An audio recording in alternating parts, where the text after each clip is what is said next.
lecture in business economics at BIT. He's been in the country since July, and on a permanent appointment. He'll be here for a while, and be at BIT once BIT is there. And BIT is there as of today, at least. And about a month after I came in to the country, I went to a Libertarian Society conference down in the Drakensberg, and it was quite an interesting conference. We had invited a number of socialists in the country to talk to libertarians and liberal thinkers about their positions. And so the discussions were quite interesting. And one of the things that came out of it was that a lot of people that have a position in favor of the free market and free enterprise know a lot about Karl Marx and Marx's position. And I've had sort of an interest in Marx. I did a dissertation on Karl Marx and his theories of money. I'm not a Marxist. I think he's dead wrong in most everything, but I think he's fascinating to study. And so I opened my big mouth and said that I think it would be interesting to do a lecture series on what Marx is all about. And he used to say, we said, wonderful idea. And so here we are. We're going to try and go through it. So what I try and do is do it in 5 lectures, and I put a time of 2.5 hours. My goal is to get it as brief as possible. So if I can get it in less time, I'll try and do that. One could spend 10 minutes on Marx and dismiss him, or spend 10 years and still not figure him out. So if we can do it in somewhere around 10 hours over 5 sessions, we'll be doing pretty well, I hope. As you can see, there's with the flyer, there's topics, different topics for each session. This one today, what I want to talk about is what I call biography or history of Marx, who the man was. That's the first section, 1818 to 1883, and we'll talk about, I'll try and talk about Marx as a person, that he was somebody that really was born and died. He's not this mythological creature, and he wasn't a very nice person, but he was a person nonetheless, and lived in a number of different places, which has an effect on his ideas. The second part is writings, as I thought it would be interesting to go through and briefly talk about his major writings, and in so doing give some of the buzzwords of Marx and Marxism, talking through in chronological order, and I've listed 20 major writings that he's done. The man wrote like a demon, and get an idea of what he was all about and how his writings progressed through his life. So we'll get sort of an overview of the whole picture. And then obviously in the next sessions we'll go into what I think are some of the more important points in his ideas. And then the third part, what we'll do is maybe we'll do A and B and then take a break. And the third part, Legacy, and after we come back from tea, talk a little bit about why it's important to study Marx. And here what I'll do is talk about some of his disciples, people that follow his notions of communism and socialism, and some of the disasters that's brought about, to sort of reemphasize that this guy's worth looking at, because a lot of people follow him that have made a lot of mistakes. And then I put in a little statistical look at socialist and capitalist nations to give you a little feel of how the numbers look on political liberties, civil liberties, Gnp Per Capita, and so on, and looking at socialist versus communist nations. And I've got South Africa in there too, so you can compare it to here. And then I briefly reproduced some descriptions of the political systems of a few of these countries, to give a feel of how a socialist country looks versus a capitalist country, and sort of what the outcome of what Marx was proposing. And I've included 4 socialist countries: the Soviet Union, East Germany, Ethiopia, and Mozambique, and 2 capitalist countries, the U.S. and Switzerland. And I put in South Africa so you can compare how this particular survey views this country as whether you think it's an objective description or not. Okay, then just as an overview of what we'll do, next week I'll try and cover Marx's philosophy, and I think there's 3 key points: his ideas on alienation, historical materialism, and labor theory of value. And I'll make the point then that alienation is key to understanding Marx. It's this key concept. Historical materialism is this world view of how history develops, and it's based on means of production. And then his theory of value, that value comes from labor, from productivity, which isn't unique to Marx. Marx gets this from earlier economists, but it's an integral in his ideas of how a system works, how a political economic system works.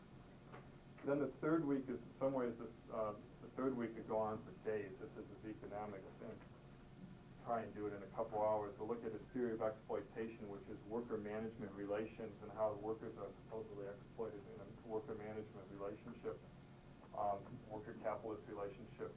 His theory of capitalist accumulation and how a capitalist system is driven to accumulate more and more and more capital.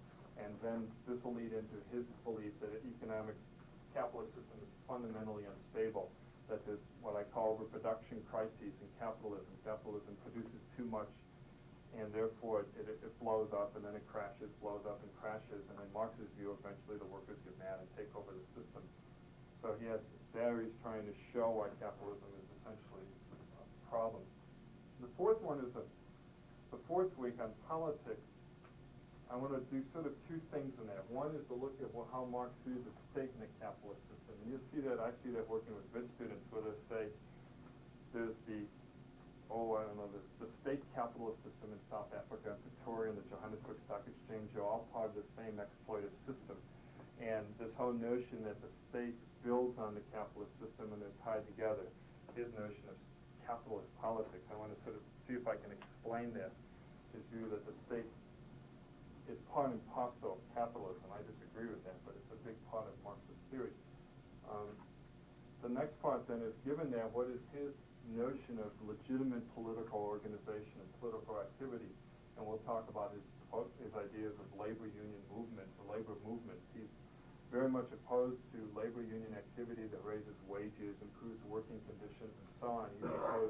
He promotes labor activities that abolishes wages, gets rid of the wage system. He doesn't believe in reform at all. But he does believe in political action of sorts. And then we'll talk then about how that leads into his notions of revolution. And he's a very strong supporter of violent, bloody revolution. None of us sit around and negotiate stuff with Karl Marx. We get out the guns and shoot. That's his view of the world. And then the last week I call fantasy. You could call it socialism if you want. Interchangeable words in this lecture. Is his notion of a post-capitalist system. He writes very little about it. One of the things that you'll get out of this is that Marx is a critic of capitalism without ever really supporting socialism in a theoretical way. He writes very, very little about socialism and about how it's going to work or what it's going to look like. His theory is to destroy capitalism and then the people will decide what the people want to do, whatever that means.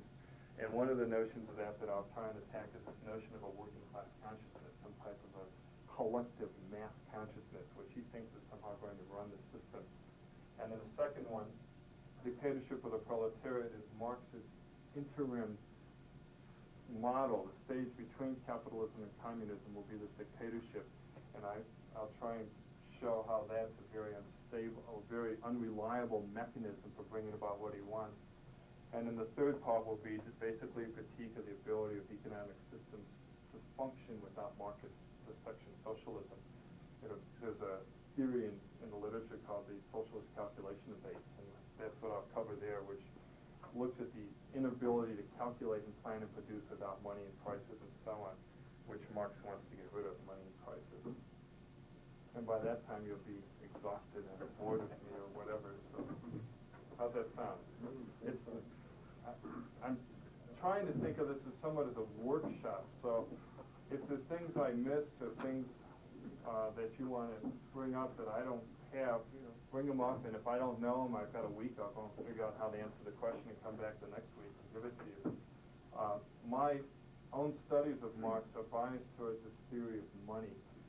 The thesis that I did was on Marx's theory of money and how money works in a capitalist system. So I picked up every single thing he's written, and I've read through it with an eye on money, credit, interest rates, and so on. So there's some areas that I may be a little weak on, but with weeks in between, if you ask a question, like I say, I'll go back and do my homework and see if I can come up with a reasonable answer if I can't give you one off the top of my head. Okay, any questions?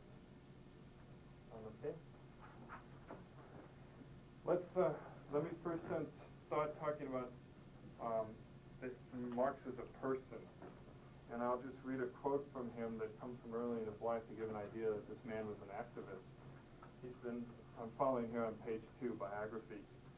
Marx says, the materialist doctrine that men are products of circumstances and upbringing, and that therefore changed men are products of other circumstances, forgets that it is men that change circumstances, and the educator himself needs educating. The philosophers have only interpreted the world in various ways. The point, however, is to change it. This argument of activism, of changing the world, is very big in Marx, and that the role of educators is not just to educate people and to expose them to what's going on, but to actually change them. And this, you'll see, is common in universities. And universities that try and apply Marx's education philosophy, for example, are into changing consciousness. That's a big part of his views. He was born in Trier, Prussia, or West Germany, on May 5th, 1818.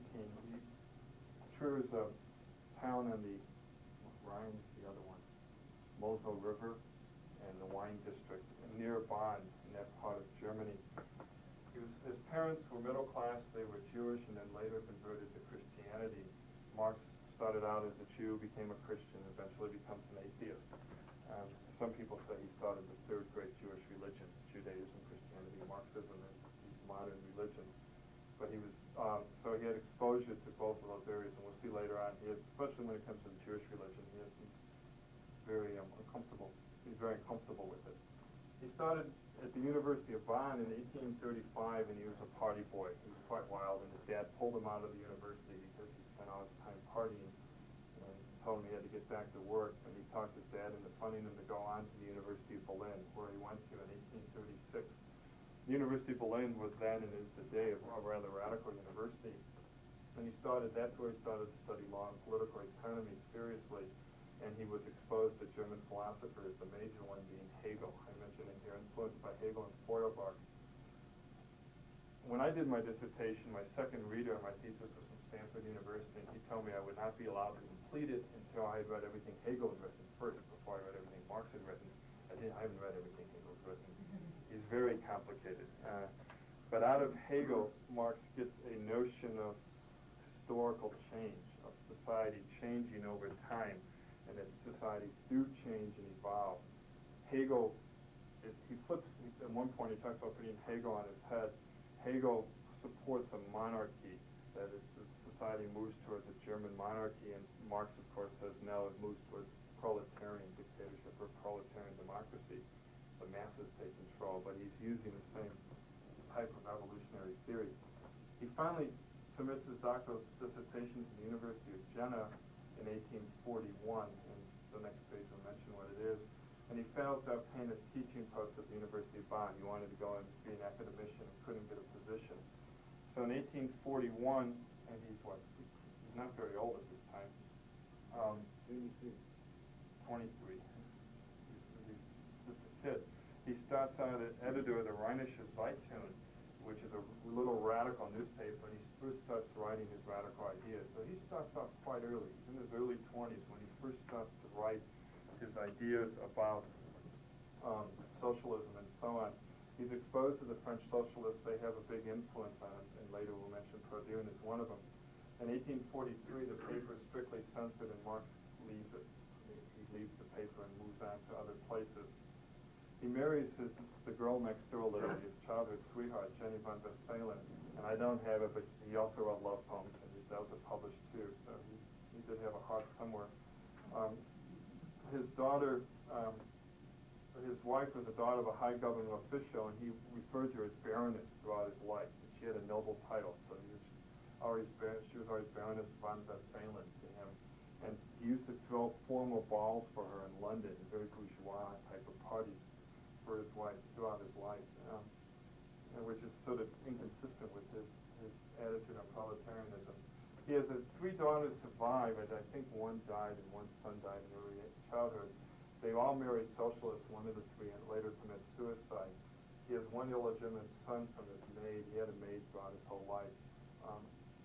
And Engels, his partner, raises this boy as Engels' son, and it isn't found out until literally later after he's committed suicide that he really was Marx's son. He moves off to France and becomes a French socialist. His family life was not real happy. His kids weren't real happy. And they never had a lot of money. It was always sort of a rough situation. He never really worked. He was always funded. I mean, he worked, but he never really worked like an 8-to-5 job. He moved to Paris in 1843 and started the journal, the Deutsche Französische Jahrbucher, which is another radical journal. And here is where he first gets exposed to the classical capitalist economists, Adam Smith and David Ricardo, who are some of your major promoters of a free enterprise system, Adam Smith being sort of the godfather of free enterprise. He reads them in French, and people that get into the details of this will argue that he didn't fully understand them because he read poor translations of them. You can go back and forth on that. But he is exposed early on to economic theory. Later on, he'll do an intensive study of it. He's, well, we're on the term economics. Karl Marx is the person who invented the term capitalism. It's a Marxian concept, capitalism. It's his word. It wasn't called capitalism before him. It was just called economics. It was an economic system, a non-government system. But he defined a free enterprise market system as that which there was private ownership of capital. He begins to associate with Pierre Proudhon, who's a major socialist in France. And they have a big falling out because Proudhon won't listen to Marx. Marx eventually writes his whole book critiquing him, and they become bitter enemies. Proudhon remains the much more important figure in French politics over Marx throughout Marx's life. Proudhon is much more widely read, more well known than Marx is at the time period. But Marx is that should be 1847. 1847, sorry. 1947, he's long gone, isn't he? Typos. I'm also a very poor speller, so if you catch those, I'll be happy to change them. And as I say here, it's in Paris that he begins to develop his writing and his philosophy. What Marx does in many ways is he takes German philosophy, combines it with French politics, and later with English economics, and puts together the system. German philosophy, French politics, English economics. And in some ways, he's one of your first major international thinkers. He's putting together ideas from many different cultures and countries of the 19th century. So he's quite complex that way, what he's trying to do. Okay, in 1844 he's found guilty of treason in Prussia, so he can't go back home anymore. He meets Engels that year. 1844 is a big year for him. He meets Engels, who's a wealthy German businessman, who's his only real friend in his whole life. He doesn't have a lot of friends except Engels, and they hang out together. And Engels is a capitalist. Engels runs factories in Manchester. And he pays for Marx. It's just sort of an odd thing that Marx is supported his whole life by a capitalist, but that's how they get along. I don't have the quote here with me. I wish I did. It's in the States. It's one of his letters. His letters are quite fun. But one of his letters to Engels is, "Please send money. You don't expect me to live like a proletariat, do you?" Quite fun. He was always broke, and Engels was always sending him bucks in the mail. He's expelled from France in 1845 and moves on to Brussels in 1844, 1845. He's made another move. Now he's out of Germany, he's out of France, and he's on to Brussels. And continues writing philosophy. I just put in a note there that gold is discovered in the 1840s, and this has a big impact on Marx. He's very interested in gold production. He's a gold bug. He's very much in favor of gold as the money basis of a capitalist system. And later, when we talk a little about his economic system, I'll mention it again, that he's very critical of paper currencies. He sees them as a debasement of the currency and advocates gold. Why? Partly because gold is based on labor. You got to go dig it out of the ground, and only things that are worked on have value. So he has a real bias towards gold. He's quite interested. Does long analyses of the discovery of gold and its impact on prices and all this stuff. In 1848, he publishes the Communist Manifesto with Engels, and the way the story goes is that Engels wrote this whole huge thing out, gave it to Marx, and then Marx rewrote the whole thing, and then they put both names on it. And this is probably, in some ways, his most fascinating document. It's great fun to read, and we'll read little sections of it here and there. It was written for the Communist Party of Brussels, of Belgium, I think, at the time. It was either Belgium or for the combination of communist parties. That gets published and is quite popular. This is one of his first bestsellers, if you will, or maybe his only bestseller in his life. It does get some wide readership, and it still sells quite well. He returns to Germany in 1848. There's a revolutions on the continent, especially in France. There's big revolutions. Germany relaxes. He goes back into Germany for a year, sets up a Neue Rheinische Zeitung, a new radical newspaper, and then he gets thrown out again. So off he goes again. He leaves Germany, and then he gets thrown out of Belgium too. And so in 1849, he's moved to London. He's been expelled from Germany, France, and Belgium for the rest of his life. From 1849 on to his death in 1883, he lives in London, England. And it's in London that he begins his major work, and his work does a study at the British Museum Library. And if you go to London, you can go see the chair he sat in. It's sort of marked there, where Karl Marx wrote all this stuff out before the days of word processors. It's incredible how much he produced. He was also a correspondent for the New York Daily Tribune and wrote feature columns during this period, 1851 to 1861.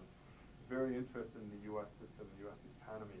Some of those are quite interesting to look at. And there's also a book called Letters to Americans, where he corresponds to a lot of Americans. 1851, as a side note, Napoleon III sees his power in France, and that's something that he'll analyze, is the French dictatorship there. His major period of writing is from 1857 to 1867, and that's the period that he wrote volumes in 10 years, just a massive amount. So I say wrote as if he was possessed, subsidized continuously by Engels. He just kept writing and writing and writing. Some of the stuff still isn't out. We'll go through what's out, but some of it's still in the Marx-Engels, what's it called, the Marx-Engels-Lenin Institute in Russia and the Soviet Union, where his collected works are now, and they haven't released it all yet. He participated in the beginning of the International Working Men's Association, which is the first international, the first major international socialist labor union movement in 1864. This is his real major political effort, was this one attempt to get into that. He was very, very involved in the Civil War, wrote a lot about it, and very much in favor of the North and opposed to the South in the Civil War. The South, when we get to his history, it makes sense the South was feudal, if you will, and the North is industrial. You've got to go through the industrial stage and then on to the socialist stage. Capital is major work. The first volume is published in 1867. The other two are unpublished till later in his life, and we'll talk about those. That is not a very big hit. We'll mention it. It doesn't go over real well. It's probably because it's very hard to read. He's in poor health after the late 1860s. For the rest of his life, he's got boils on his body. He's got colds constantly. I say cold, arrogant, conceited, full of hate. That's from one of the biographies I read. The guy was just a nasty guy. I tell friends of mine, he's not the type of guy you'd like to go out to lunch with. He wasn't a nice character. He was grumpy all the time. It was very difficult to get around with. He spent a lot of time in luxurious European health spas trying to get rid of his diseases and problems, and even went to Algiers for a couple weeks right at the end of his life, in Algeria. So he visited Africa once to try and get a better climate for his concerns, for his diseases. Even though he's difficult to live with, Jenny stays with him throughout his life until she dies. She's very devoted to him, and she keeps him going. After this big spat of writing, he writes on political events and never completes or organizes his economic writings. They're in a total disarray by the time he dies. He just never gets back together. He sort of gives up. Now, there's a lot of theories of it. Some people say that he started realizing that he was totally off on the wrong track, and he gave up. Other people say he just went nuts, and other people say his genius was too great for his body, and his body faded away, and he just couldn't do it. So it depends on your view, but he never did finish his work. Most of it is in fragments. He dies penniless March 14th, 1883, about 15 months after his wife's death. He's buried in Highgate Cemetery in London, and you can go visit his grave. The point I make there is he dies having never seen the inside of a factory, which is an interesting point. This man wrote all about industrial relations and never visited a factory in his whole life. Never saw capitalism working on an 8-to-5 shift.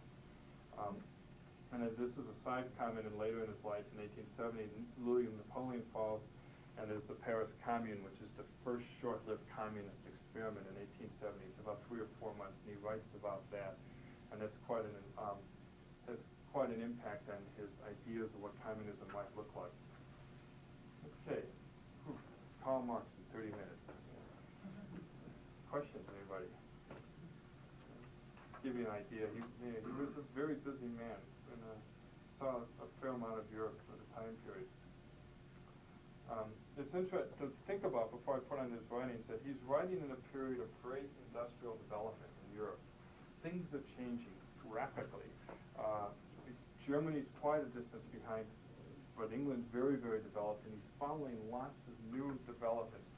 One of the areas in money and banking that I got involved with was the development of the banking system. follow that. He goes through the whole currency banking school debate, which is a big thing in the early 1840s in England, and he follows the development of checking accounts and fractional reserve banking and all that. So he's writing about capitalism as emerging. So some of his stuff is quite interesting that way. And other stuff is weak because he's writing about institutions that are sort of in their infancy. They haven't really developed corporations and joint stock programs and so on. Okay, let's see if we can push through and talk a little bit about his major writings. Give you an overview of what this guy tried to do. Can you give us your impressions of his intellect? And he's brilliant, I think. Man was absolutely brilliant.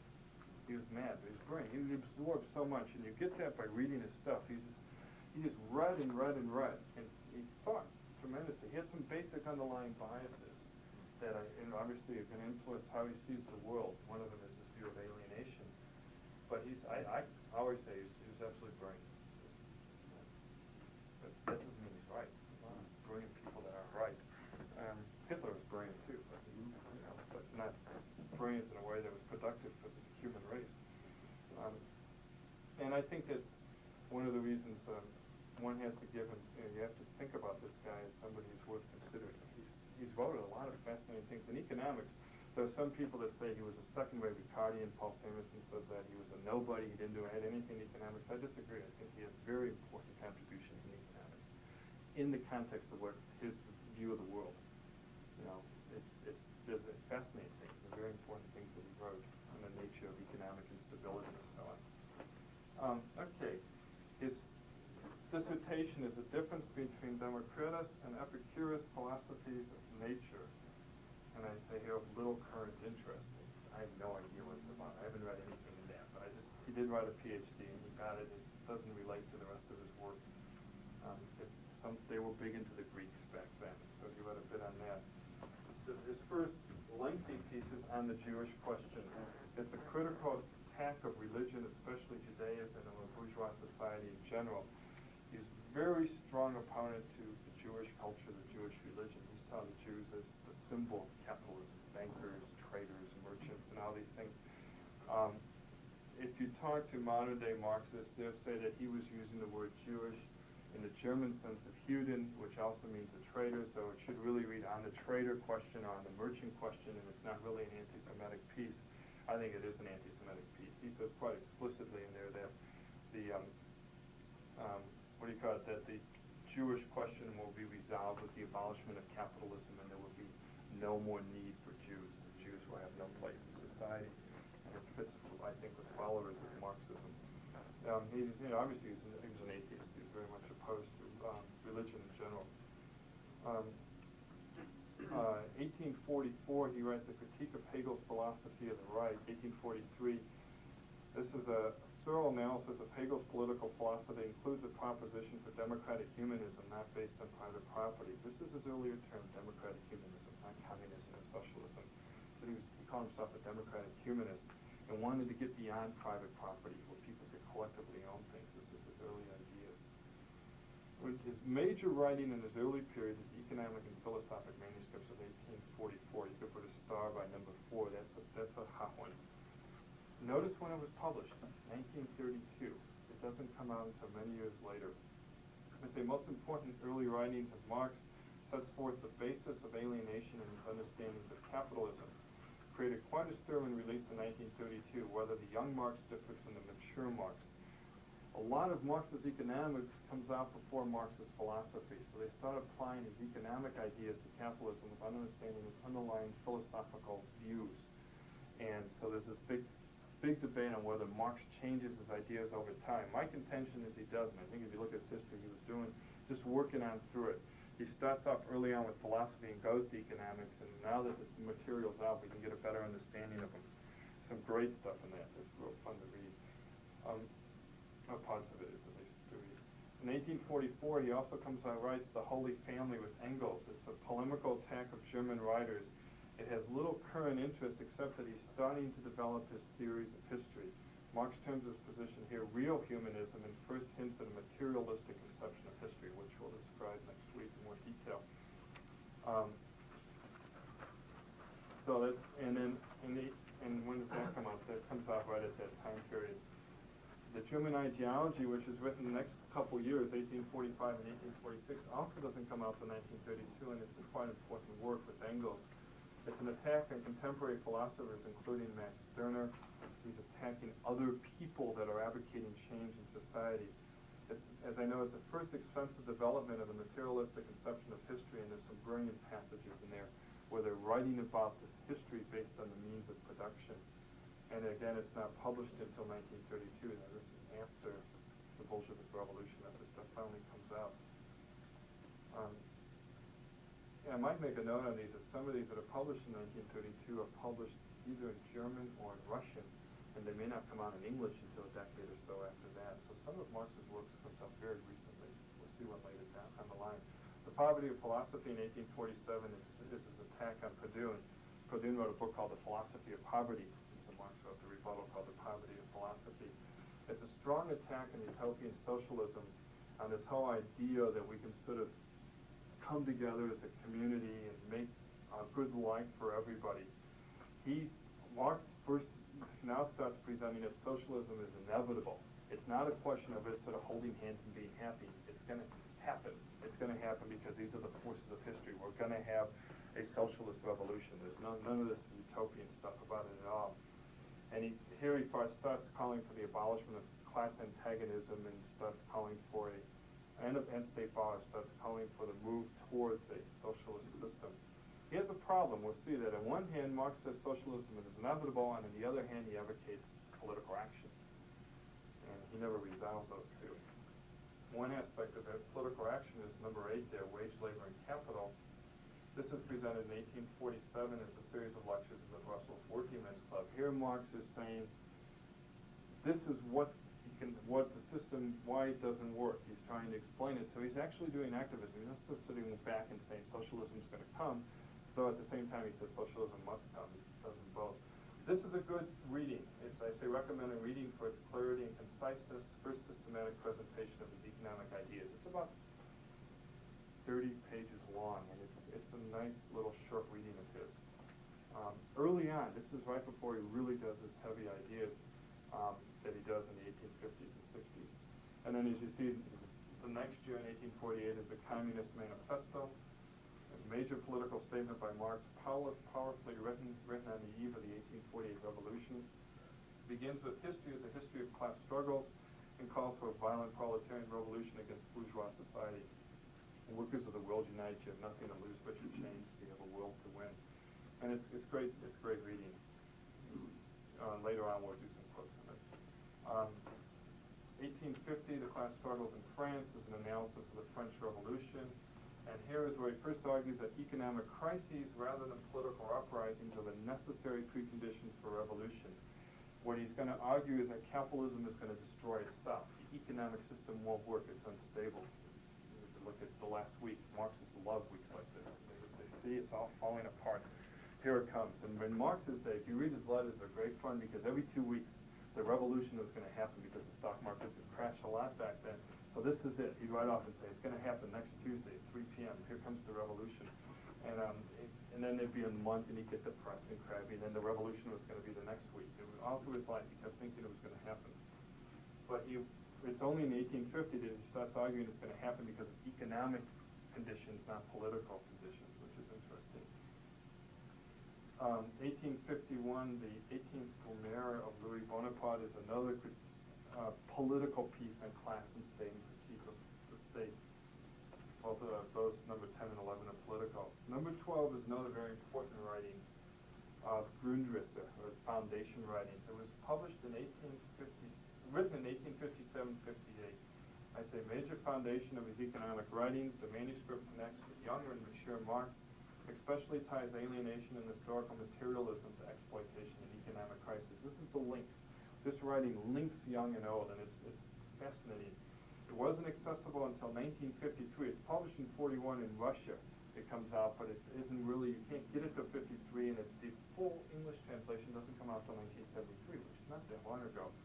So this piece of writing is very recent on the literature. It's thick. It's about 500 pages. It hasn't been indexed yet, as far as I know. And it's, as I say, it's roughly written, little organization, but it's got invaluable passages, little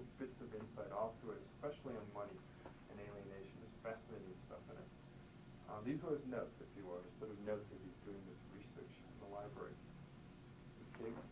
1859, he comes out with a book, Critique of Political Economy, which is basically pushed on him by his publisher, who's mad because he's been contracted to write this book called Capital, Das Kapital, and he hasn't got the darn thing done yet.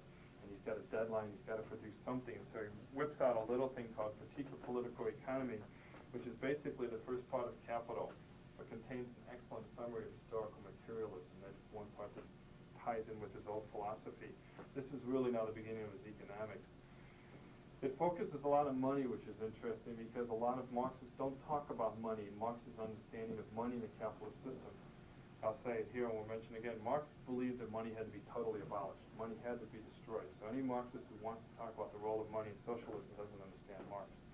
Money is a non-entity in a post-capitalist society. Money is crucial to capitalism and needs to be abolished to get rid of capitalism.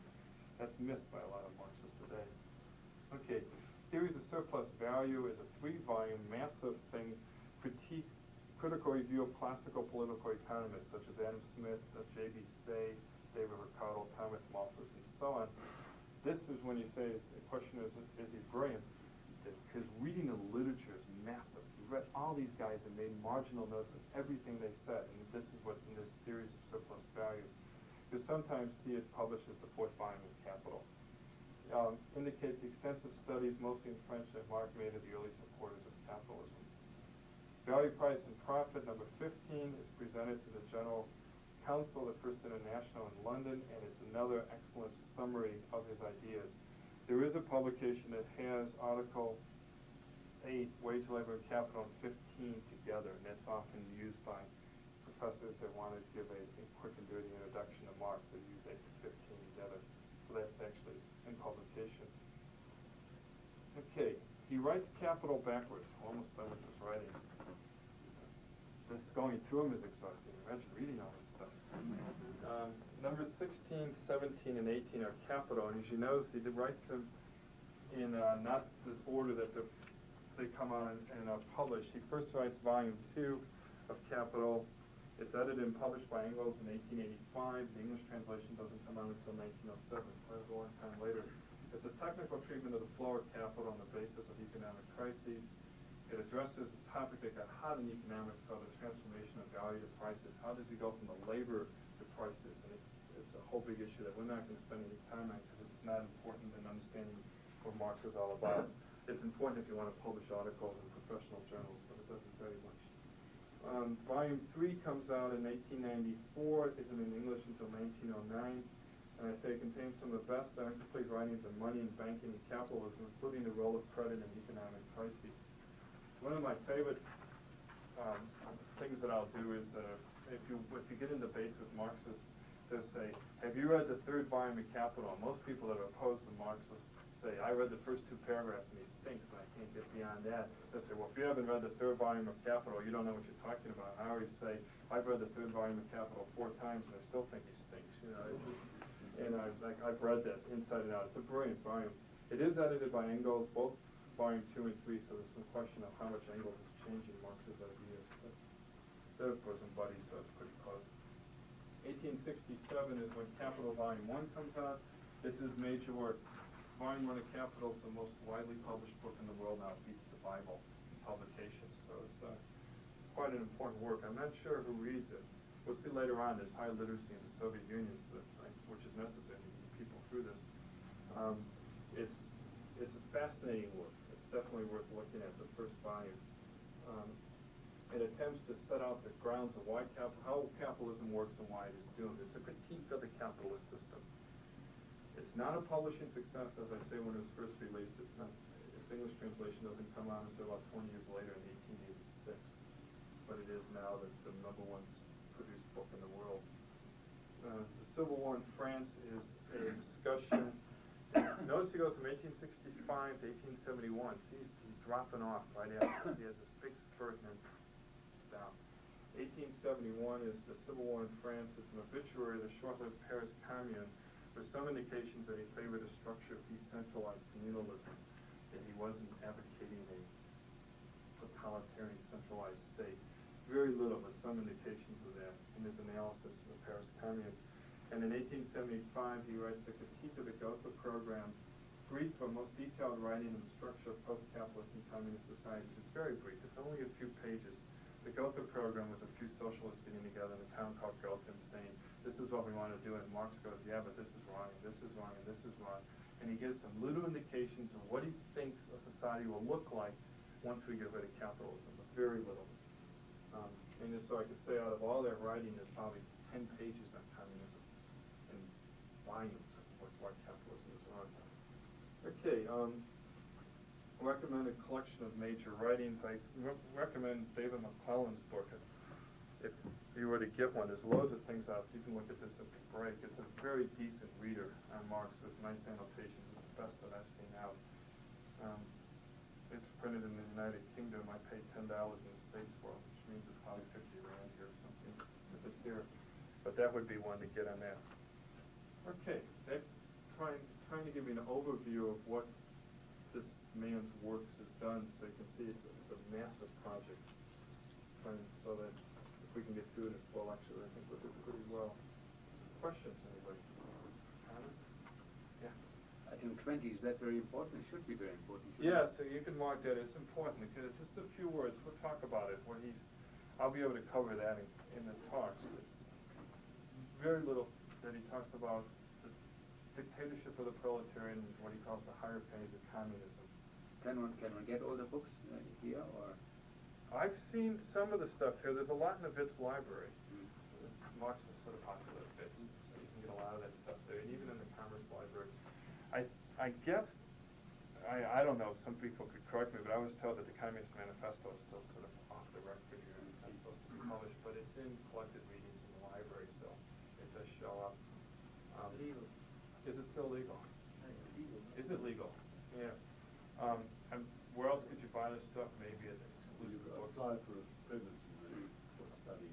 For study, I'll just go to the Witz library and read some of this stuff. But there's nothing not available anymore. In other words, it's all legal. As far as I know, but for study purposes, and if you go to Witz, they read more Marx than they do in the States. It's quite incredible. It's very popular there. It's popular in the States, but Witz is really into it. And there's some interesting stuff in it. I had my students read some of the stuff, but my annotations on it. I'm not promoting it. I'm just saying it's worth reading. It's interesting. As I say, those 2 short ones, the Communist Manifesto and the first volume of Capital, are probably the biggies to take a look at.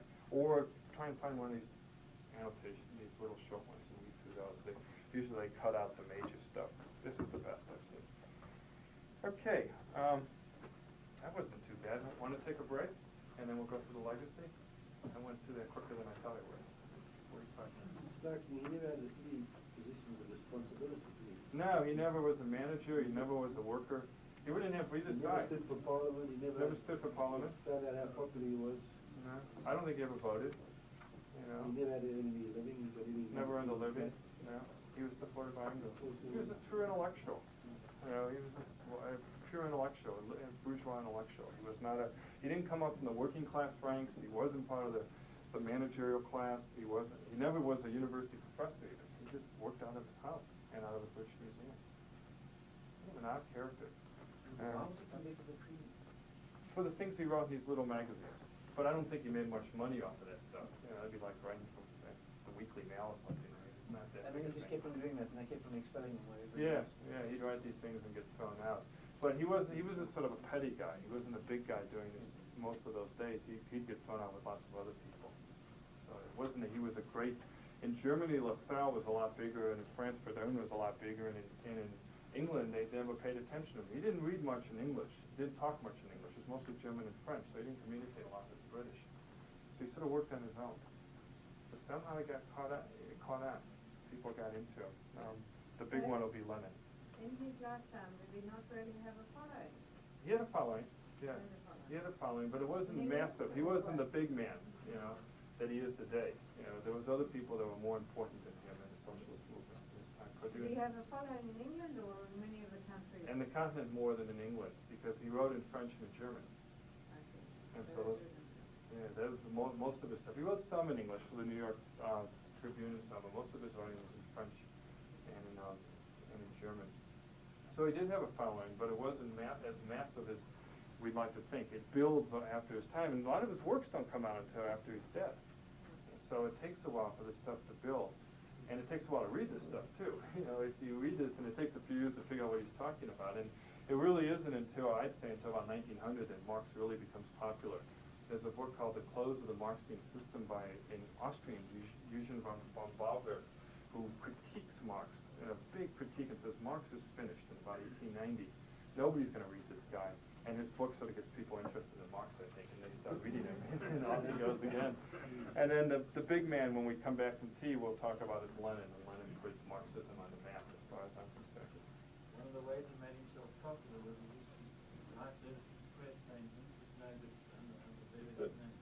Yeah, he would always And then critique he'd people. write the other one back saying, no, it's very good, and he had a long argument. Me too. And that's what got people reading him. I didn't read that. That's interesting.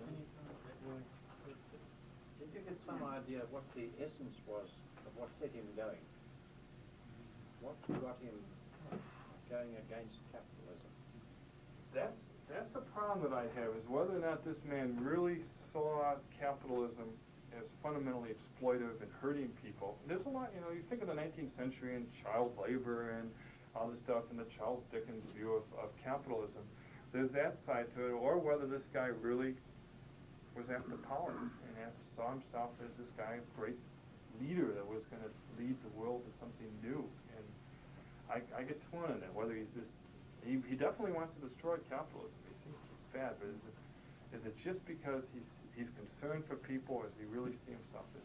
Wasn't it just an intellectual exercise What was it? he was involved in? I would say if he came up through any other stream, he would never have done what he did because he wouldn't have time. Yeah, he couldn't. Yeah, he had to have the free time to do what he did. There's no doubt about that. I don't know. He does promote himself in various movements and promotes his ideas and writes things out. So he does. I don't. But he never runs for parliament, and he never really wants to change things that way. You don't get a strong feeling that he was really concerned about the poverty. Oh no, there's sometimes he's very explicit that poverty is healthy because it creates tension. Poverty is healthy. Yeah, because you want to create tension. You don't want to you don't want to co-opt the working class into liking this thing. So he's opposed to wage increases because wage increases will have the workers get soft. He says we are not concerned with an increase in wages. We're concerned with abolishing the wage system. So he doesn't support reformist efforts. In the Communist Manifesto, there's a few reformist efforts that he supports, and later on in his life he backtracks on those and says that those were too weak. He's not supporting reform, and you'll see that later when we talk about Lenin, Lenin will build on this and say that the workers have been bought out in the capitalist systems and they've been duped, and now the people that are exploited in the third world and all this stuff. So he's not into improving the working class condition. He doesn't think it's going to improve either. He's got this immiseration theory that capitalism will get the workers poorer and poorer and poorer and poorer, and he thinks that's a necessary part of the process towards socialism. To immiserate the masses. What's he aiming at? The destruction of capitalism. Yeah, but what is his view of what life should be? That's what I said. That's the $64,000 question. He's not real clear on what it's supposed to be. And when you would ask somebody like him, he says, "I can't speak for the people. I can't." He just knew he didn't like what he saw. Yeah. He was very much, and this is something that's one thing I want to really emphasize. He's very much a critic of the system without a proponent of anything else. In other words, he was seeking. Well, I don't think he was as He good. wasn't only seeking, but he was seeking and... I don't think he was seeking. I think he was critiquing. Yeah. No, is that he was saying, he does write a little bit about it, but he's saying that this is what's wrong with capitalism. You see, modern day Marxists are very much critical of capitalism. Then you sit down and say, okay, fine, I agree with you. Everything in capitalism stinks. Now what are you going to put in its place? What about the critique of the Gotha program? Doesn't that There's a little bit in there. We'll talk about it, but it's very little. It's just he wants to replace wages with certificates. What does that mean? You know? How much of his work do you see as constructive? I don't see it. It's not a constructive philosophy. It's an attack philosophy. It's constructive in this. It's how would you say constructive? It's a fascinating way of looking at the world, and so you can get a lot of mileage out of it. And I mean, at Wits they teach Marxist geology, which is sort of interesting, where they have this idea of capitalists taking over the resources of the world and all this. And you know, it tells an interesting story. But I don't know what, the word constructivist may be pushing. Now that you've got that story, what do you do with that story? How do you act on that story? This sort of geological capitalism, you know, that type of thing. Or, I shouldn't talk about this too much, it's a great place. But you get that in the States too. You get this idea, you'll see Marxism in education, you'll see Marxism in philosophy, you'll see it in art, everywhere being used. But it's generally a philosophy of critique, what's wrong with the current system. Not a philosophy of this is what will be, the better life will be like afterwards. This first work of his, the difference between democratism and Jews, is that available in English? Yeah, it's available in English too. All of his works are.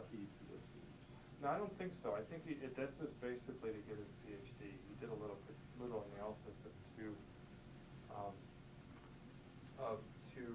philosophers. They were big in that at that time. From what I've read, there's not a lot in that. To go from there and then read his early stuff on the Jewish question, the economic and philosophic manuscripts, that's where you start building on his ideas of alienation and what's wrong with exchange, what's wrong with an exchange system. But perhaps next time we'll hit that in more detail. Did he invent the idea of communism, or was it something he latched on? It's something he latched on to. The words, and I mentioned this later on, the words communism and socialism are synonymous in Marx, and they're synonymous in Marxian theory. They're exactly the same words. It's like saying free enterprise and free markets or something. You know, they're the same things. There was those words and those concepts were big at the time. So there were a lot of socialists, a lot of communists. He's very critical of a lot of other communists, Proudhon being one. Says he doesn't like Proudhon's approach, he doesn't like Lassalle's approach, he's always ripping them apart. He sort of had the right approach in his own head. But he's part of a whole group of thinkers that are critiquing the capitalist system at the time. He's not alone in that. Now, wasn't he part of a club that was Well, he was in different clubs. And in Paris there was a group, and in Belgium, every place he were, there were groups. But when he got to London, from my reading of the biography, is that he wasn't as popular because he was so grumpy and he wouldn't talk to these people. He just sort of tell them this is the way it was. Earlier on in his life, there was a lot more communication. But he wasn't alone. There's a lot, there's the Fabian groups, there's all different socialist groups that are developing in the 19th century. It's just that this guy happens to be the biggie. He's the one. They were all advocating socialist principles as we understand them today. Yeah, but even that isn't clear what that means. They were advocating communalism, advocating types of non-market, non-property relationships. Proudhon says property is theft. But how that would institutionally be structured is debatable, what it really means. And what we would call, I'll say it when I say Lenin and mention it again, is that Marx's nightmare of capitalism is the Soviet Union. It's the ultimate of Marx's nightmare of a monopoly system in which the management controls everything and the masses don't have a thing. I would not call the Soviet Union socialism in his sense, but they would. So we have to say they call themselves the followers of Marx, so we'll see what that ends up being. Yeah. Did he claim that the labor theory of value in Lenin was unique, and how did he reconcile the fact that Smith really based on labor theory? He critiques Smith and then goes on from there. He likes Smith a lot. He likes Ricardo a lot. He likes these guys. He thinks they're good. He doesn't like Jean-Baptiste Say. And some of you may have heard of Say's loss. Jean-Baptiste Say is the guy that is behind supply-side economics today. Supply-siders and all that. Who says supply creates its own demand. He hated Say. He just rips him apart. But when it comes to Smith and Ricardo, he said, yeah, the theories are good, but they just are missing some of the inherent instability. If you can think of it in modern terms, Smith and Ricardo are talking about microeconomics, and Marx is talking about the macroeconomic system and how the whole system will not work. That it's totally unstable, and we'll see that when we try and talk about it during the economic crisis. Shall we break? All right, for 2 minutes.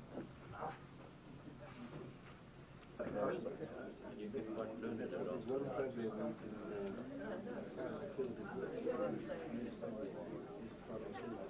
think it's important to study Marx because there's a lot of people that have followed Marx's ideas, as I said earlier, that have done some pretty serious things to the world.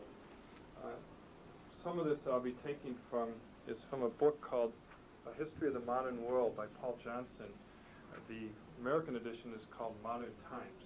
I think this is the British edition. It's spectacular. It's one of these books.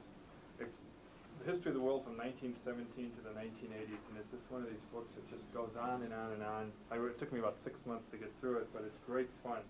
He talks about all the major characters of the 20th century: Lenin, Stalin, Hitler, all these Pol Pot, all these people. It's quite enjoyable. Sometimes a little depressing, but a good book. The first main character in this, and what I'll do is first talk about these disciples, and then I'll give you this little statistical analysis overview, and then give you some readings on political freedom in communist and non-communist countries. So first the disciples. Oh boy, I keep moving around with that. Sorry. I'll try and take it with me. The first one is Lenin. Lenin is the one that puts Marxism on the map with the Russian Revolution, the Bolshevik Revolution in 1917. Lenin expands Marxist theories into a theory of imperialism, and we don't need to go into it in great detail, but basically he argues that capitalist countries will have to export their products around the world because there won't be enough domestic market for it, so therefore capitalism will become this imperialistic system that will exploit other parts of the world. And he sees that the workers in the capitalist system, capitalist nations, will be bought out by the capitalists. They'll be given higher wages and better benefits and so on. So, they'll be, if you will, they become co-conspirators in the capitalist exploitation of the world. And therefore, capitalism in its higher stage is one of exploitation of what we'd call today the third world, less developed countries. And he contends that the revolution must come then not in a capitalist nation like what Marx thought, that it would come in Germany or England or the United States. Those are especially those three countries Marx thought it was going to start in, but that it would come in a weak link of capitalism, in a country that was partly capitalist, partly third world, i.e. Russia. Russia is this weak link in the capitalist system, somewhere in between. And so he advocates and promotes a Marxist revolution in Tsarist Russia. I didn't put a quote in here, but I'll just mention that there was a Russian edition of the Communist Manifesto that came out about let me see, when did it come out here? About 1880, 1881, and it's, as it's noted in this book, this is Marx's last published writing. He wrote the preface to the Russian edition of the Communist Manifesto, and he says, among other things, if the Russian Revolution becomes the signal for a proletarian revolution in the West, so that both complement each other, the present Russian common ownership of land may serve as a starting point for communist development. So at the very end of his life, Marx was also paying attention to Russia as a possible source for revolution. Generally throughout his life, he didn't think much of the Russians. He thought they were just really sort of second-class, underdeveloped people. He saw that the revolution would come in the developed parts of the world, in Germany or in England. But at the end, he does, at least to sell his book in the area, does make an argument that it might come there. And that's about 1880. So you can see that it's starting to pick up then.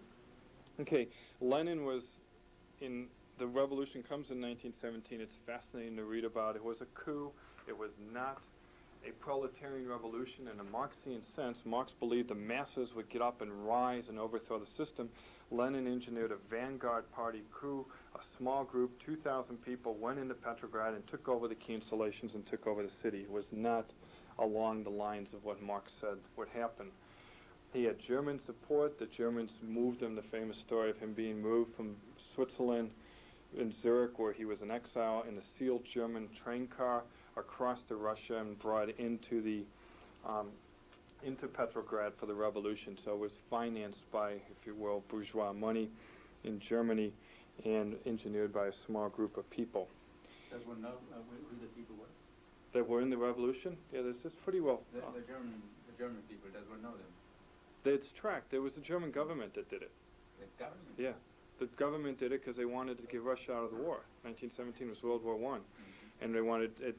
Lenin said, if I come to power, I'll pull out of the war in agreement. So the German government put him in. I heard a story that Ford was involved. There's stories that Americans involved too. There's a wonderful book called Wall Street and the Bolshevik Revolution by an historian from Stanford University. that tells a lot of stories of American capitalists involved in the Bolshevik Revolution. That's a whole wild thing in and of itself. I can just mention that here briefly on Trotsky. Leon Trotsky came into Russia through New York City. He was in New York City, exiled from Russia, and President Wilson made him a U.S. citizen. He stayed with the Postmaster General of the United States government, and from him went to the Postmaster General of Canada, got on a Canadian mailboat, and was shipped into Petrograd and got there about 2 weeks before the revolution, financed out of the U.S. Now, there's some belief that the U.S. Financiers wanted to set up a puppet regime that they could use too. You get into this stuff, but it's sort of fun. But definitely, these guys were not financed by the working class. They were financed by some big bucks from overseas to put in a coup and throw out the Tsar. Sorry, may I interrupt? Sure. Can you tell me, is it true, the story that the Rockefellers sent a trainload of gold to Russia at the time in Rockefellers? I don't know if that's true, but I do know that the president of the New York branch of the Federal Reserve Bank was in Petrograd at the time, working ostensibly for the Red Cross, the American Red Cross. And at the time of the revolution, there were 25 or so Americans working for the American Red Cross station. The war's going on, of which something like 18 of them were New York bankers that happened to be doing this as volunteer work. When Lenin came in, he nationalized everything but the Petrograd branch of the New York City Bank, which is now Citibank. And so that's where the bucks came from. This man that was, his name, I should bring that stuff in, but I don't have it here, it's at home. This man who was the head of the New York branch personally financed a pamphlet on Bolshevism for Germany to support Bolshevism in Germany. So there was some American support for this stuff, too. But the gold, I'm not sure. I wouldn't be surprised. Woodrow Wilson later saves the revolution by sending food, because the people were starving, and this is a number of years later, and then the Americans send food to help the starving people, where the food gets distributed by the state's in power. That's definitely documented. Lenin has a plan for worldwide revolution. He's not talking about revolution in Russia. He wants it to be continuous revolutions throughout the world. Although along with this, he's supported by Trotsky, this belief of a worldwide revolution. Later when we get to Stalin, we'll see it changes. Notice the name of the country he creates, the Union of Soviet Socialist Republics. It's not communist Russia. It's a union of countries that will become part of this Soviet empire. Socialist, not communist. The words are interchangeable, as I note there. Socialism and communism mean the same thing. Today we'll talk about socialism as an economic system and communism as more of a political system, but for all practical purposes they're the same. What I note here is that Lenin has a principle of unrestricted violence, terror, and oppression. It was a rule of terror. Quite incredible. I'll read a couple quotes just to give you a feel for him. He says, the scientific concept of dictatorship means neither more nor less than unlimited power, resting directly on force, not limited by anything, not restricted by any laws, nor any absolute rules. Nothing else but that. Belief in complete overthrow, the rule of law, of private property, private institutions, and so on. And Lenin did. He abolished all that. He abolished money, abolished private property, wiped the place out. You get a little feel for it if you see the movie Dr. Zhivago. You get some of the romance of that. In a 1970 interview with a man named G. Solomon, he makes a comment about his critics, and this is right at the Russian Revolution, right then. And reading it, you get an idea about sort of the madness of this character. I'll read it to you. He says, "You are smiling. You mean to say that it is all a fantasy, a dream? I know what you're going to say. I know the whole stock of those stereotyped, threadbare Marxist phrases, which in reality are petit bourgeois futilities, which you cannot for a moment discard. Let me tell you, we are past all that. The heck with Marxism, we're beyond that. And all that has been left behind. All that is nothing but Marxist hair-splitting. We discarded that as one of those inevitable children's diseases which every society and every class must go through, and with which they part when they see a new dawn gleaming on the horizon. Don't even attempt to contradict me. It's no use. Yes, we will destroy everything, and on the ruins we will build our temple. It will be a temple for the happiness for all, but we will destroy the bourgeoisie, grind it to powder.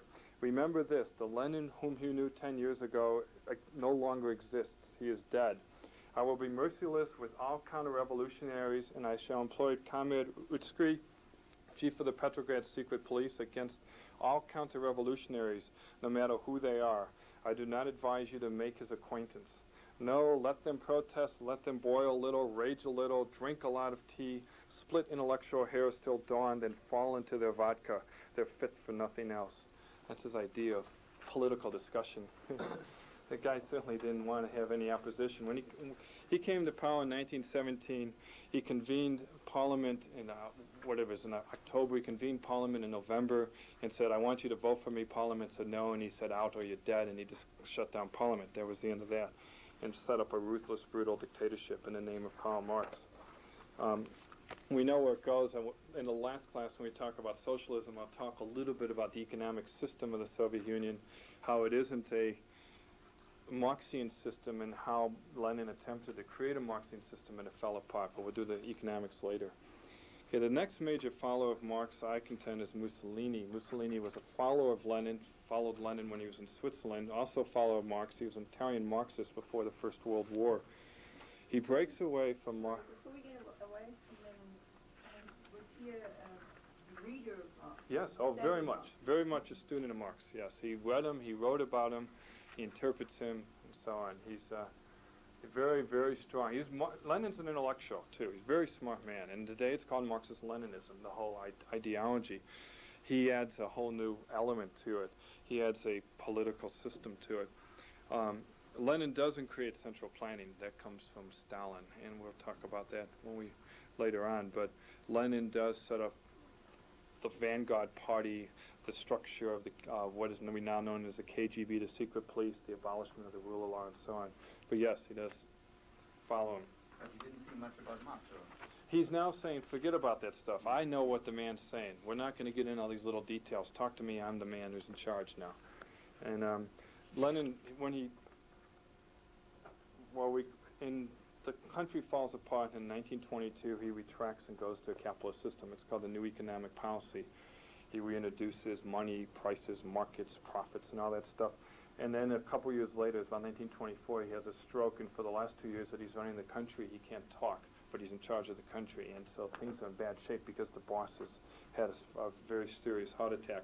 And then there's the struggle for power, and Stalin gets in, which we'll come back to when I hit Mussolini. He managed to do some kind of management. No. He muttered things.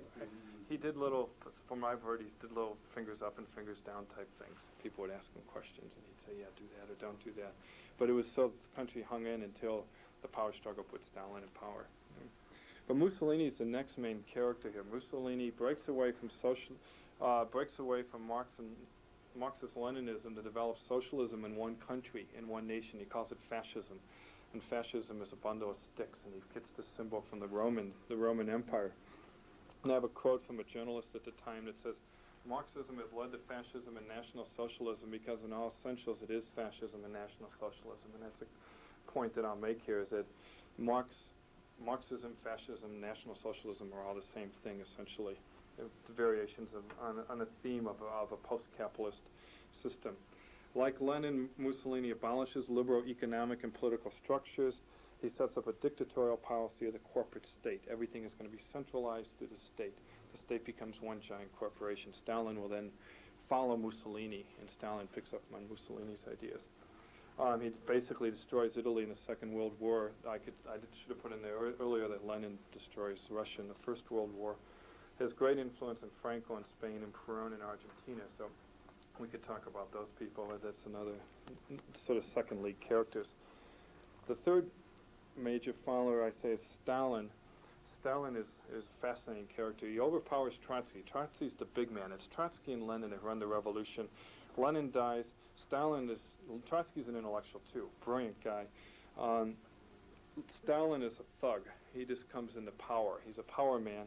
He's a Georgian, comes up into Moscow, moves up the party ranks, and is able to push Trotsky out and take control, and doesn't get bothered with all this intellectual stuff. He just runs the system. He eventually has Trotsky murdered in 1941 in Mexico City, and his ice pick put through his head. If you go to Mexico City, I recommend seeing Trotsky's house. It's great fun. I was there last year. You go in, and it's all boarded up and everything with the little guard towers, and you knock on the door, and it creaks open, and you walk into the courtyard, and the big hammer and sickle, and Trotsky's buried in Mexico City. And you can, right there in the courtyard of his house, and you can go in and see where he's executed and see all his books laid out the day he died. He read mostly in English, which is interesting. Trotsky's Russian supposedly wasn't very good. His English was his major language, English and German. And so you can see his library. It's quite interesting. It's also in one of the richest neighborhoods of Mexico City, too, of course. And that's where these guys would always live. It's in Coyoacan, a real pretty part of of Mexico. But Stalin takes over. He focuses the revolution on Russia. Stalin does what Mussolini did, and he brings it to one country. He says, forget about the worldwide revolution. We're going to focus on the Soviet Union and socialism in one country.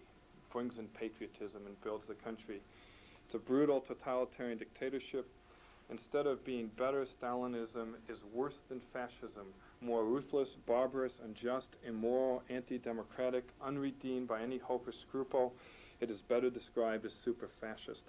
And a quote comes from Max Eastman, who was a longtime colleague and friend of Nikolai Lenin, who is now disillusioned with communism.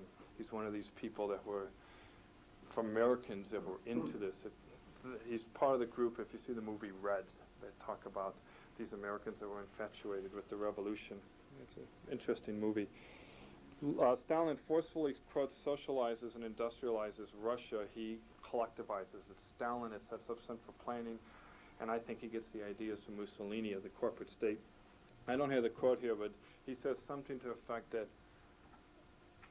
the Soviet Union will be a combination of Marxist revolutionary fever and the American corporate system. He was very big on the American corporation as the model for the Soviet Union, this top-down corporate management system. So he sets up the central plans and the managers and all that. And you Not centralized under Lenin. no, it was still, Lenin was by the force by gun. Basically, you brought in the food or you were shot. Everything was done by terror. You produced it yourself. Yeah. Locally. Yeah, everything. One of the problems that Lenin did, it's a problem that Mao did and Hitler didn't do it, is that Lenin killed all the managers. And so the factories were shut down. I mean, the bosses were dead. So, and Stalin, killed a lot of them or fired them, and a lot of them disappeared. Stalin brought them back, put in a profit system, put in bonus systems, set this whole structure of Soviet planning up, which is basically, Soviet Union is one big giant corporation, American-style corporation. He organizes a massive but weak army, huge army, so he militarizes the country massively. Millions die under Stalin. He's number 2, second biggest butcher in the history of the world. Mao beats him. The Ukraine is a classic example. The Soviet Union is interesting because of all the different ethnic peoples in there. And in the early 1930s, Stalin decided that the Ukraine was too individualistic. They were doing their own things. They weren't going to learn Russian. They keep speaking Ukrainian. They were making money in their own theater, culture, and all that stuff. So he just starved the place out, literally starved it out. In the early 30s, the estimate is, what have I read? The book is called The Harvest of Saul. That's just come out, and it's something like 10, 11 million people he killed in about 3 years in the early 30s. Before Hitler was even in power, and nobody knew about it. He had sealed off the entire Ukraine, and what he did was, this was the breadbasket. He took all the food out, sold it to the West, and the West said, hey, this country's working, look at it, it's exporting food, socialism's great, it's wonderful. Starved out millions and millions of Ukrainians and took their money from the food and bought capital equipment to build the industrial system. Literally starved them out, and it's just now come out. The Ukraine was in such terrible shape that they treated the Nazis with joy when they came in and liberated them from the Soviets. They were very much in favor of being freed by the Nazis, which tells you how bad the situation was. And that's one of his horrors. The war was absolutely a disaster, and I think if it hadn't been for American military equipment, Hitler would have just flattened them. And then after the war, one of the worst things Stalin did is the Gulag. Well, it starts actually in the 30s. In the 30s, he starts out, he has about 3 or 4 million slave laborers. By the end of the war, there's about 15, 20 million people that are slave laborers in the Soviet Union, explicit laborers. And one of the punishments that would get you into the Gulag was if you had been captured by the Germans. So you were captured by the Germans as a soldier, you were in prison, you came back to the Soviet Union, your punishment for being captured is you got put in prison again and had to go work in slave labor camps for the rest of your life. Massive system, which still exists today, and of course Solzhenitsyn's the one to read on that. the history of the Gulag. Stalin was quite a toughy guy. Out of Stalin, of course, we get the expansion of communism with the Soviet Empire building after the Second World War. He comes out a big winner with Eastern Europe in the Second World War, East Germany, Czechoslovakia, so on, let alone Lithuania, Latvia, and those different places. Okay, and of course he's a follower of Marx, he says. He preaches Marxism. This is where he's coming from. The next one is a little different in the sense that Hitler says he's not a follower of Marx, but he's very much along the same traditions. If you will, he's doing product differentiation. He wants to be a little different than the old man, but he comes up with very similar ideas. He found something with an interesting name, the German Nationalist Socialist Labor Party, which we now refer to as the Nazi Party. National Socialist Labor Party. It was a working class socialist party. Hitler was a socialist. We often refer to the Nazis on the right and the communists on the left, and they're both on the same side. They're both totalitarian socialist systems. His slogan was Gemeinnütz geht vor Eigennütz. The common good stands above private profit, or the common profit above private profit. The collective instead of the individual.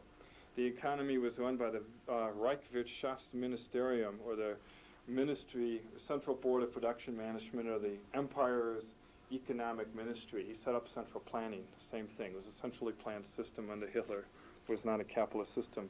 The difference between Hitler and Lenin is that Hitler went to the managers and said, this is what I want you to produce for my system, and if you don't, I'm going to shoot you, but I'll give you a chance to produce it first.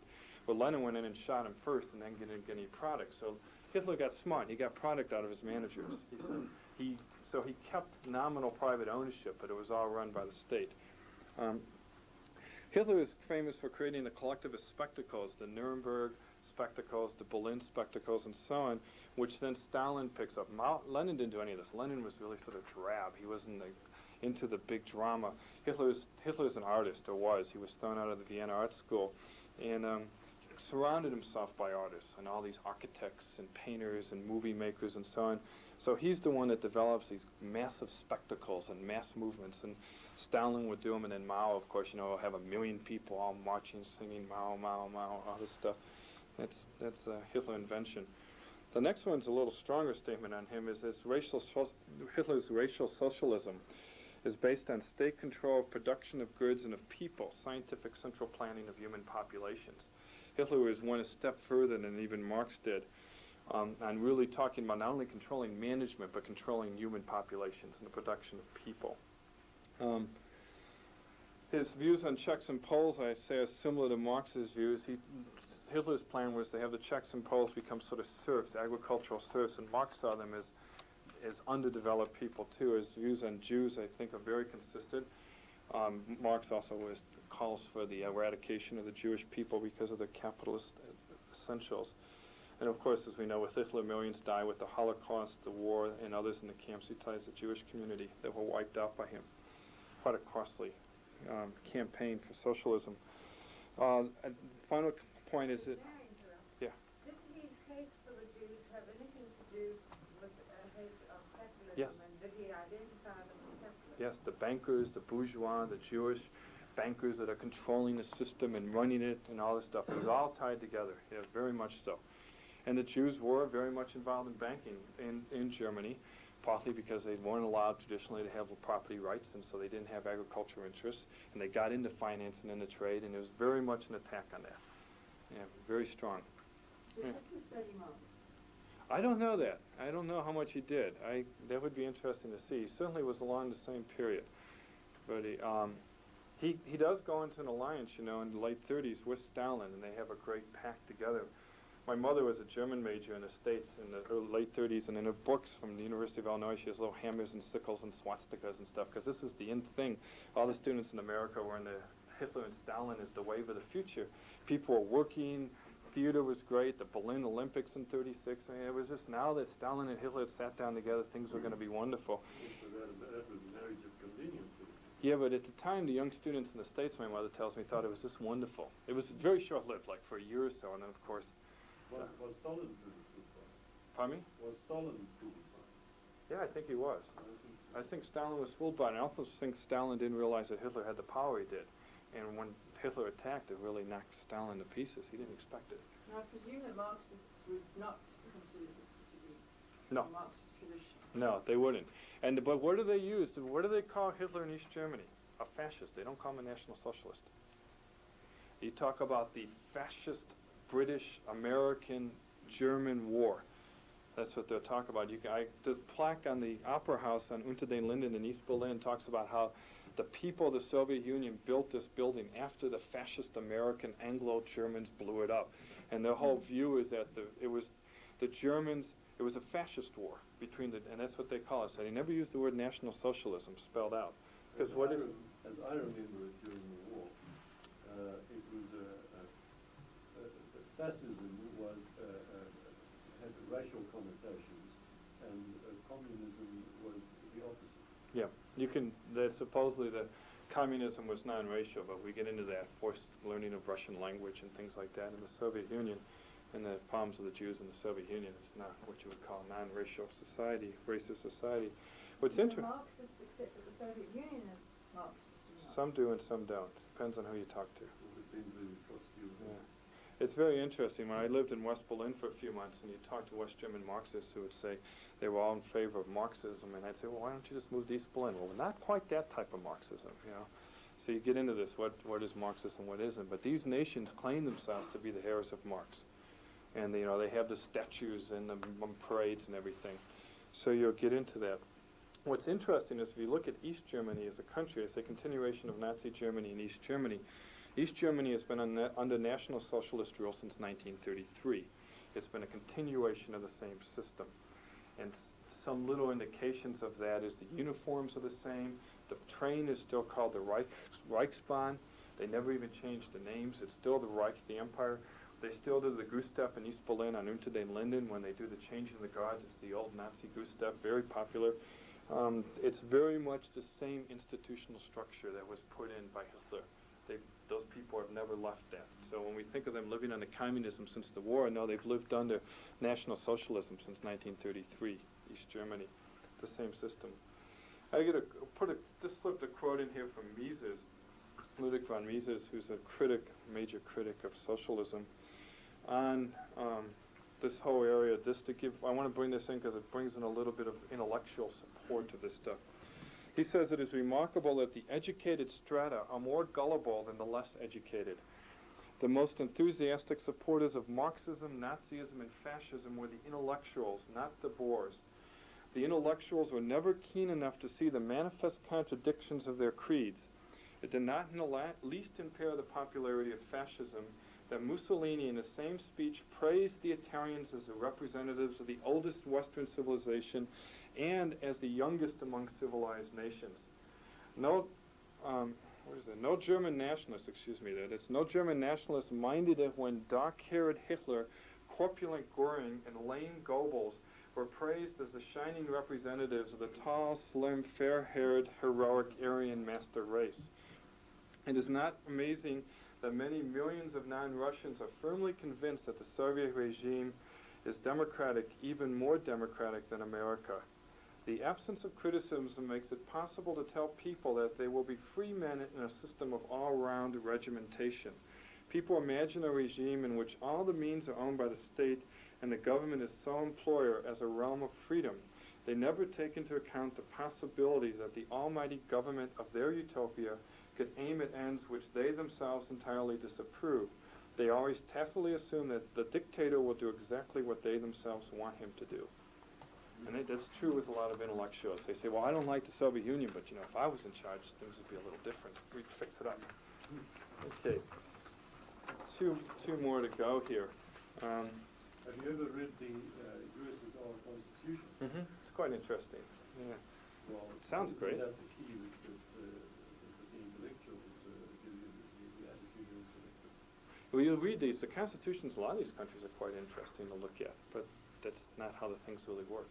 Yeah, well, it hasn't worked that way. But No. That is, if you were designing a constitution, it's a good constitution. It's not bad. There's some good things in it, that's for sure. It has supposed rights for the different ethnic groups and so on in it, ethnic autonomy. Mao is a fascinating character in this. Mao led a vanguard peasant revolution against Soviet-trained Chiang Kai-shek. Chiang Kai-shek was a Marxist-trained National Socialist and supported by the Marxists, and trained in Moscow, went to university in Moscow. And Mao switches Marxism a step further and now has Marxism taking off not among a proletariat industrial class, but from the peasants, the peasant class. And so he has this vanguard peasant revolution, which is fascinating. It's fascinating history to read about. Sorry, Chiang Kai-shek was trained in Moscow. Yeah. And then there's a clash between Mao and Chiang Kai-shek. Yes, and to this day, the Chinese and the Soviets don't get along. Mao and the Soviets never got along real well. Mao went to the States for support. He tried to get U.S. backing, and the U.S. wouldn't give it to him because Chiang Kai-shek kept saying during the war that if we don't support me, I'm going to go with Hitler. And so the U.S. had to keep Chiang Kai-shek, so Mao went on his own, and Mao finally got some support from Stalin, but then afterwards Stalin took over half of Manchuria, and there's still more troops on the Chinese-Russian border than there are on the other two borders in the world. These guys don't like each other. Now, is this a personality clash or a policy clash? Mostly personalities and power. Who was supporting who? The Russians wanted Chiang Kai-shek as their person in China. They didn't want Mao, and Mao was a renegade. He didn't follow the line. What Mao does, which is fascinating, is that he pushes the idea of changing consciousness. By this time, when Mao gets to power, it's 1949, we've had a number of years of the Soviet Union. He's not happy with what's going on there, and he sees that what we've got to do is change the consciousness of people, turn them into the collectivist man. So he does massive re-education, massive attempts to change attitudes. Literally millions died. The number is somewhere around 50 million people died under Mao, about 20, 25 million under Stalin, and Hitler's about 12 or something. So Mao is the number one. He's still the top of the charts on this.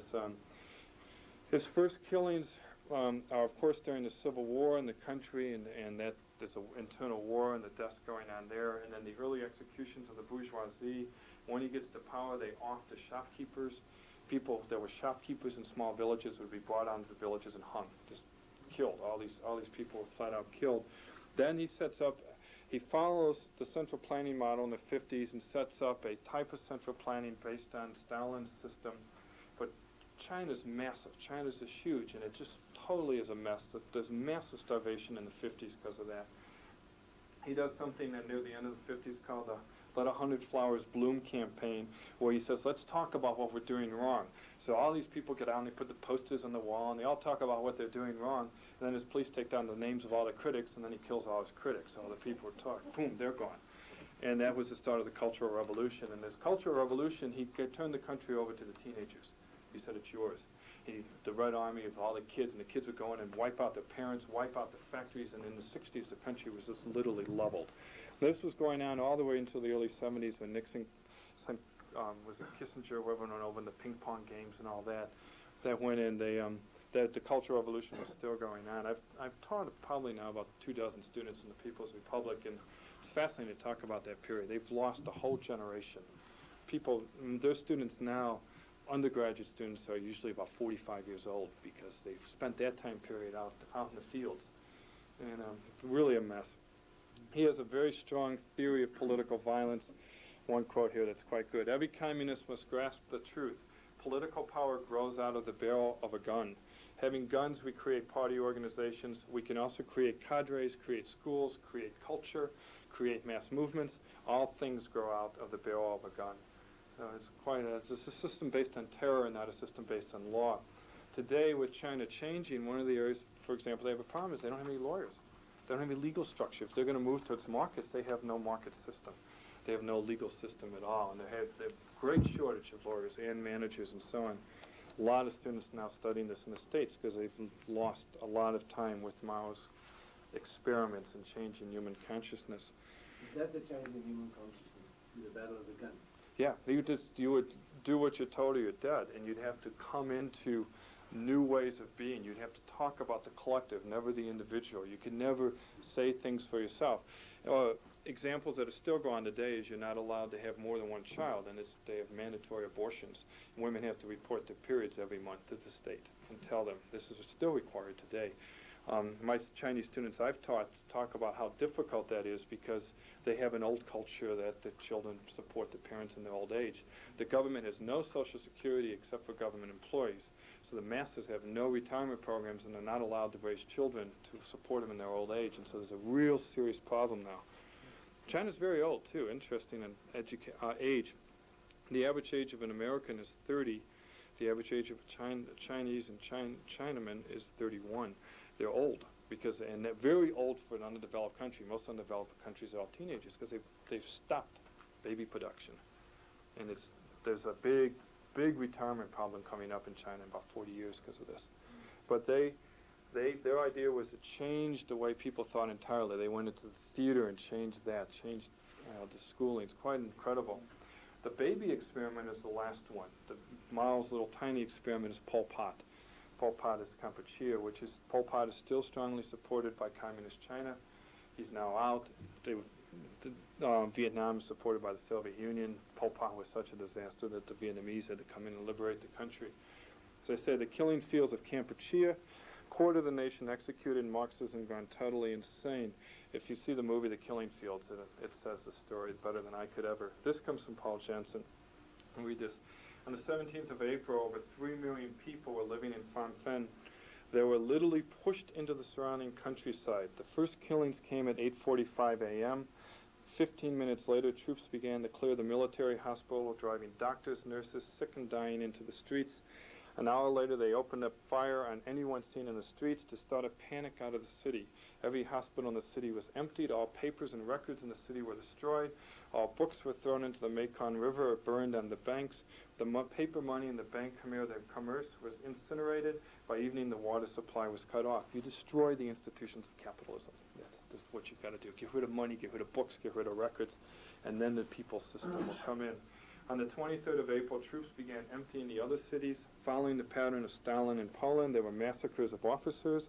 Other groups murdered en masse were street beggars, prostitutes, the seriously wounded, and incurably sick found in hospitals, civil servants, teachers, and students. I don't like that part. But little attempt was made to hide the killings. Bodies were left to decompose and floated in scores down the river. By June, 3.5 million people from the cities and 500,000 from, quote, bad villages had been scattered over the countryside and set to work to build new villages, often with their bare hands. Slackers were told they would be ground down by the wheel of history, a striking image of Leninism in practice. Sexual intercourse was forbidden, adultery and fornication punished by death. Kissing was also punished by death. If a couple was caught kissing in the fields, they would be executed. Executions were in public, relatives being forced to watch. Sometimes entire families were executed together. The sickening list of cruelties is endless. Hence, between April 75 and the beginning of 77, the Marxist-Leninist ideologues ended the lives of 1.2 million people, a fifth of the population. It's quite incredible. And the United States sat by and didn't do a thing, which is a critique of my country. We knew about it and didn't do anything. Pol Pot is probably a strongest example of an attempt to eradicate capitalism, all capitalist institutions, wipe them out, all expressions of individualism. You're not allowed to kiss unless the state says kissing's okay. The people make the decision on baby production, not the individuals, and all that. And it's obviously was so extreme that even the Soviets couldn't handle it, and they sent the Vietnamese in to occupy the country, and it's been occupied since by the Vietnamese. I give 3 recommended readings in this. One is Planned Chaos by Ludwig von Mises, which is also in the book Socialism, fun book, which is his critique of socialism that came out originally in 1921, right after the revolution. He said it wouldn't work. We'll talk about that in the last lecture. Planned Chaos is a neat history on this Marxism, fascism, Bolshevism, Leninism connections, all this stuff, Nazism, all that stuff all connected together, those great European National Socialists. History of the Modern World, I already mentioned, is a great sweeping history that brings in everything. It's got sections in Indonesia, South Africa, the whole world. It's quite fun. If you read this, it's one of these, 3 pages a night and you'll be done in a year or so. It's one of those types. And then finally, The Road to Serfdom, which I don't have a copy here, which is your first classic critique of the movements towards National Socialism and Western democracy, specifically in the United Kingdom and the United States. Friedrich von Hayek was a Nobel Prize winner, contending at that time that the National Socialism that was popular in Italy, France, and the Soviet Union was starting to become acceptable in Roosevelt's administration, Churchill's, and so on, and concerned about that. Okay, so the reason for this is to just give you a reason why one should read Marx. Did he hammer communism as well? Who? Hayek. Oh yeah, Hayek was very critical of that, but his book is more. His book there is more focused on the United Kingdom and the United States and saying you guys are going down the same path. What's going on? Part of it is a concern with the starting rise of Keynesian economics and Keynesian prescriptions for state intervention, you know, that type of stuff, which is sort of soft socialism, if you will. Okay, so that was the question on that. This is to give you a feel for people who call themselves Marxists, what they do to their citizens. It's, I find it uncomfortable. Okay, this next one. Can I ask you a question? Sure. Why did the United States not come in and take a stand when they were killing off people like that in China? Were they afraid of the start of the war with the Russians? Early on in China, it was. That's a very complicated history that I don't know much about. We did a proxy of it with Korea, where we went into Korea, but China was closed off. The U.S. was out. It was closed. It was a very sealed thing. A lot of people didn't know what was going on. People weren't allowed to go. People weren't allowed to go. Same with the Soviet Union today. Most of the Soviet Union is off limits. Well, the same thing with the Ukraine. It was sealed. Nobody knew what was going on. But this was sealed off from the Americans. It wasn't Yeah. The Americans weren't allowed to go. Yeah, they weren't allowed to go, or they weren't, and still today to the Soviet Union, they're not allowed to go into China in many places. It's sealed. You can't go in and see what's going on. You know, they don't have freedom of the press and freedom of movement. Yeah, but that's sealed from inside now. And outside too. The American administration forbade people to go. Oh, I see what you're saying. The U.S. government forbid. We did in China. That's true. The U.S. government said that China was off limits, and today we're still off limits in, Vietnam, North Korea, Cuba, and Cambodia, I think, are the 4 countries that my passport's not valid for right now. So the U.S. does have that policy. Libya, you're right. Libya. Not Lebanon now, too. God, it's getting bad. All these places I can't go. Not that I want to. Especially not Lebanon these days. So you get into why did they do that. The point of this is to say there's some great political leaders that call themselves followers of Marx, and they do some very funny things to their people, like kill them. And I find that something disheartening. Okay, what I thought I'd give you is a statistical look at socialist and capitalist nations also, so that and we don't have to go through all these numbers. I've done some of the research that I do is looking at the impact of political democracy on economic development. So I had this data, and I thought if I'd give you a sheet of it. What I've done there is I've got South Africa on the top for comparison purposes, and then I have the Comecon countries, which are the communist common market countries. It's called the Community of Economic Cooperation, or Council of Economic Cooperation, something like that.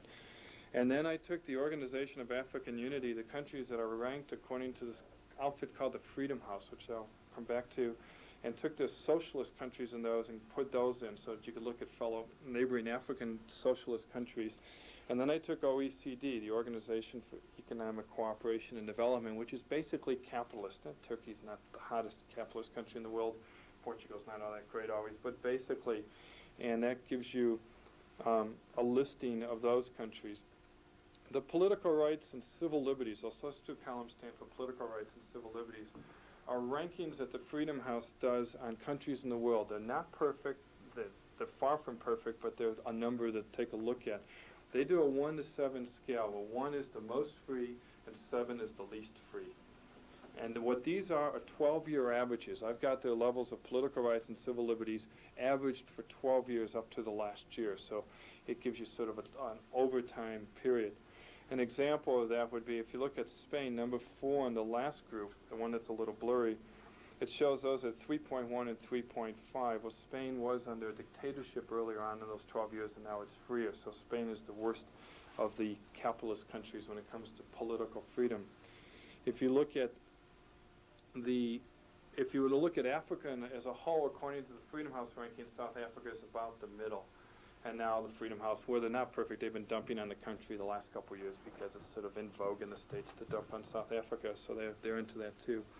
But they're about halfway in the country, it's about halfway up the ranking of all African nations. If you look at the socialist nations as a group, you can see that they're a lot worse in their levels of political rights and civil liberties.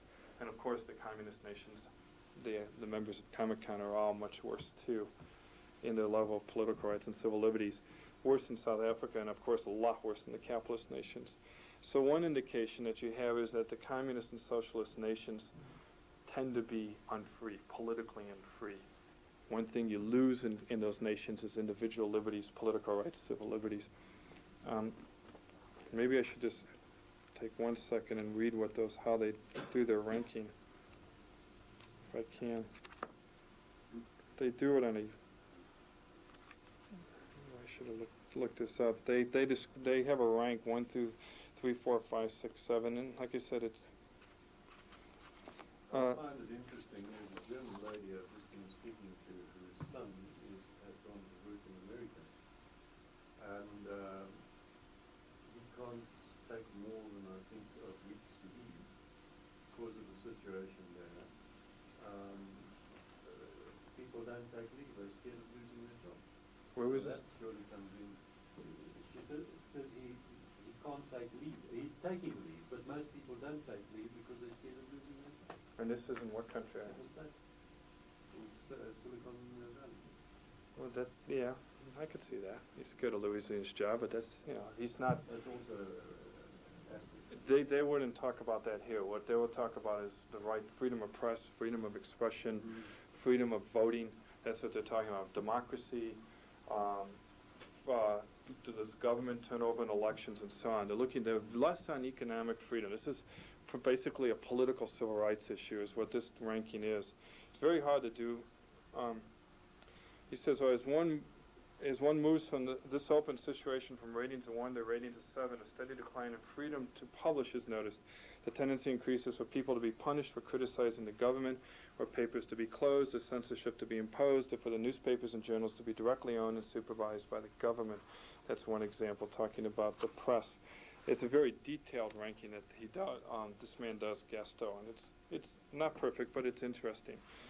The point here is just to say that from the right, that socialist countries tend not to give individual liberty or democratic rights to their people. If you look at the next one, GNP per capita, though, that's a little bit more interesting in the sense that the African countries are dead in the water. They have a per capita of $900. The only one that's making any real money is Libya, and that's just because it has oil, and that pulls that rank up even higher. The next one down is Algeria, that has oil too. So on the African ones, you can see that the socialist countries certainly aren't loaded by any means. The communist countries, though, you've got a couple strong ones in there. Czechoslovakia at 5690, and I've ranked these by GNP, and East Germany by 5300. So some of the communist nations make fairly good per capita income. But I would contend, look at that at the cost of individual liberties and political rights and democracy. Some of them can pull it off. If you look at the capitalist nations, they get both. They get political rights, democracy, and wealth. They're able to have the two together.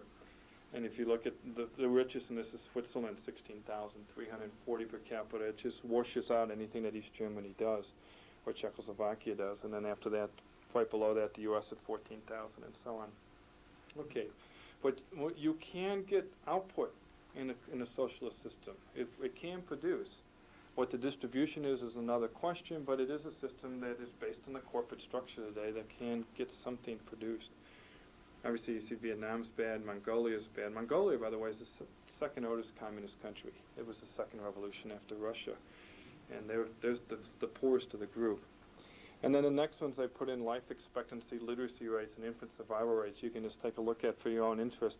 They do have high literacy rates in most of the communist nations, as in my comment on that is you've got to be literate to read Karl Marx. So they do push literacy. People do read. So you can see that when people are saying, well, communism's not so bad, look at the per capita income isn't bad, the life expectancy is pretty decent, literacy rate, and so on. Some of the statistics can be made, you can make the case that the countries don't look so bad. I would say don't forget the loss of political rights and freedoms. The Soviet Union has pass controls inside, internal passport restrictions. China does and so on. Pardon me? Soviet Union's still living there. The Zambians. Oh, that, you know what that means? That I didn't have a data for that. I'm sorry. You should scratch that one. Yeah, they're in bad trouble, aren't they? But how does one know that these figures here, these literacy rates, are true? Is it possible to go in and check them This out? is from the Encyclopedia Britannica, the current edition, and what they do is they collect data from the World Bank, the International Monetary Fund, the government reports, the CIA, the KGB, everything. They put all this stuff together, and it's the best data set in the world. And so, as far as I'm concerned, that doesn't mean it's good. It just is the best we've got to go with. And so you just have to take it as a broad sweep. That's the source of these, often of the GMP life expectancy literacy rates, is from the 1986 Encyclopedia Britannica. The other ones are from the Freedom House, Political Rights and Civil Liberties, which is referenced on the next page.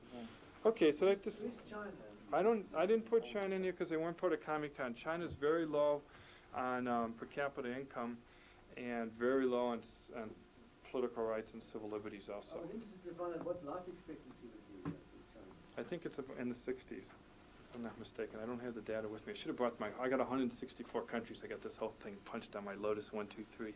I run all these regressions on this stuff.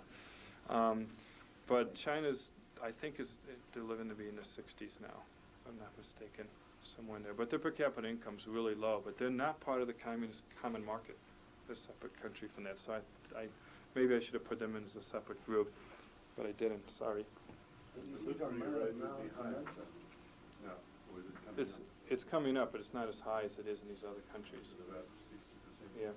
There must be a difference in the way East Germany and Czechoslovakia produce it. Yeah, there are. They're very efficient. Czechoslovakia is more decentralized.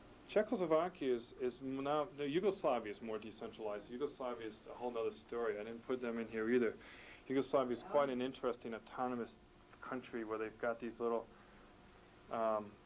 independent regions in Yugoslavia, and some of them are quite capitalist and some aren't. Czechoslovakia is not that way. Czechoslovakia and East Germany are just fairly efficient small countries that they run quite well for some reason. Oh, I did put Yugoslavia there. Excuse me, it is there. It's number 4. Yugoslavia is an interesting country because of its political structure. Right now, what they've done is decentralize power to all these different ethnic groups, the Slavs and the Croats and all that, and the Albanians.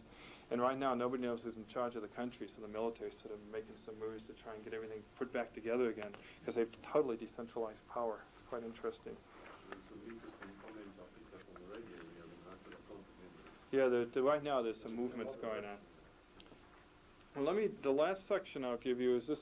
These are the reports from the Freedom House. They're more of a political civil rights report than and I'm not going to read through all of them, than a economic report. I gave you the Republic of South Africa. This is on page 9 first, and I put question marks. You guys can call it your country, whatever you want. I'll just not label it. That's just for comparison's sake. So if you want to see how they report on your country, you can then compare it to the others and say, oh, this is a lousy report or a decent report or whatever. The Union of Soviet Socialist Republics, the German Democratic Republic, these are the official names of the countries. Socialist Ethiopia, the People's Republic of Mozambique, United States of America, and the Swiss Confederation, which is the official name of Switzerland. And I thought I'd give you those to do, so you could look through how these 4 communist countries and 2 capitalist countries and how they look. Coming back to life expectancy, how does the mass killings affect the life expectancy? These are supposed to be the people that live for normally. Yeah, on these. The Soviet Union now is declining in life expectancy, and they haven't reported infant mortality or life expectancy rates in the last decade officially because they're having serious problems with infant mortality now. The alcoholism rate is very high, and the average Soviet woman has like 8 abortions in her life now. 8? Yeah, it's very tough. It's about drugs. Well, alcohol, vodka. The government subsidizes vodka. It's it's got to keep the people happy. You sell vodka. And so vodka's out all over the country. Everybody, it's a very serious alcohol problems. That's one of the things Gorbachev's, is that his name? Brezhnev, Gorbachev. That's what he's trying to deal with right now is alcoholism in the workplace. It's a real problem in the country. They're all drunk at work. And the women drink an incredible amount, and there's a lot of miscarriages because of that. And it's a serious problem. So we're releasing this stuff, and these are estimates now that are coming out. Let me just read just the Soviet Union, and then we'll read it. I'll read the Soviet Union and Ethiopia, and you guys can read the other ones. I'll just read parts of it. I've underlined parts. The Soviet Union is socialist, communist, one party, political rights and civil liberties 7-7. They're the worst. Soviet Union is ruled by parallel party and governmental systems. The party is dominant. Elections are held by both systems, but in neither is it possible for the rank and file to determine policy. The Soviet Union is in theory elaborately divided into subnational units, but in fact the all-embracing party structure renders local power minimal. And so we mentioned earlier, the Constitution looks great, but it's not how it works. Down in civil liberties, the media are totally owned by the government or party and are in addition regularly censored. Arrest and exile silence nearly all dissident criticism. Crimes against the state, including insanity, demonstrated by perverse willingness to oppose the state, are broadly defined. As a result, political prisoners are present in large numbers both in jails and insane asylums. Since the Bolshevik Revolution, there has never been an acquittal in a major political trial. Travel within and outside the USSR is highly controlled. Many areas of the country are still off limits to foreigners, especially those used as aerial prisons for dissidents. So it's not a free society. It's a workers' paradise. Maybe I should look at East Germany too, because East Germany is very European. Russia isn't. We're just socialist, communist, one party, political rights 7, civil liberties 6. East Germany is in practice a one-party communist dictatorship. No electoral competition is allowed that involves policy questions. In addition to the presence of Soviet troops and direction from the Communist Party, the Soviet Union significantly reduces the sovereignty or group freedom of the East Germans. Dissidents are repressed by imprisonment and exclusion. The publication or importation of materials with opposing views is forbidden. I've had Time magazine taken from me a half a dozen times going in East Berlin. They just don't like Time, and I always think of Time as sort of a left-wing magazine, but not in East Germany. It's considered real right-wing fascist magazine in their head. Among the thousands of prisoners of conscience, the most common offenses are trying to leave the country illegally. Imagine that. It's against the law to leave the country. That's the biggest offense. The government owns your body. You don't have a right to leave. A very close friend of mine left Czechoslovakia when he was 12. He was on a tour. He was 12 years old. He was on a tour to London. The tour went down the street, and he took a left-hand turn and just walked away as a 12-year-old kid. Couldn't speak a word of English and ended up getting a degree at the London School of Economics and a PhD from the University of Colorado. In order to see his parents, he had to pay the state something like $15,000 for his education in Czechoslovakia before they would let him see his folks. They paid for all that. They wanted the money back before he could come in. They own you. That's the notion. What do you call it? Prisoners of conscience may be severely beaten or otherwise harmed. The average person is not allowed freedom of occupation or residence. Once defined as an enemy of the state, a person may be barred from his occupation and his children denied higher education. Particularly revealing has been the use of the buying out scheme, by which West Germany has been able intermittently to obtain the release of prisoners in the East through cash payments and delivering goods such as bananas and coffee. So they literally buy people for goods. That's how you get people out of there. It's about $30,000, I think, is the going rate for an East German these days. And so the government occasionally will dish out $30,000 and get somebody out. The pensioners are allowed to leave. East Germans are smart there. They get rid of the retirement program problems. They let all the pensioners go to the West, because the West will allow any Germans in, and a lot of them do. So the West has a lot of old people, West Germany, because they get these East German pensioners.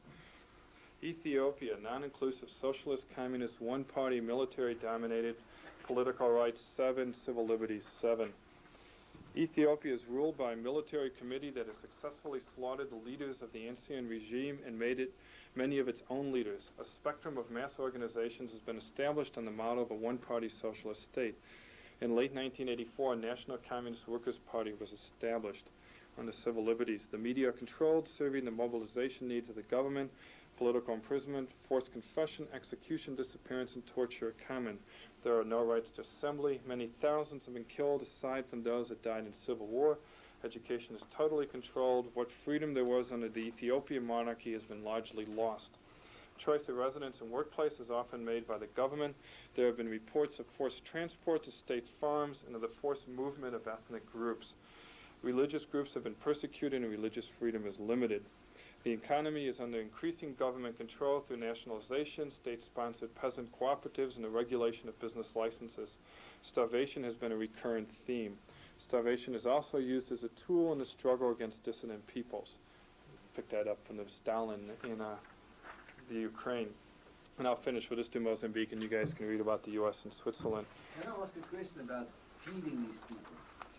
Isn't giving them food and allowing the state to distribute Yeah, it food, supports the state. encouraging the whole regime? Yeah. Yeah, it certainly does. Americans in my country don't realize that Ethiopia is a Marxist dictatorship. They think it all has to do with the drought. Yeah. And it's, in fact, the guy who ran the Aid for Africa concert, what was his name? Geldof has retracted that now. He said it was a mistake because of the way it was used for political purposes by the Ethiopian government. And which is quite, it's sad.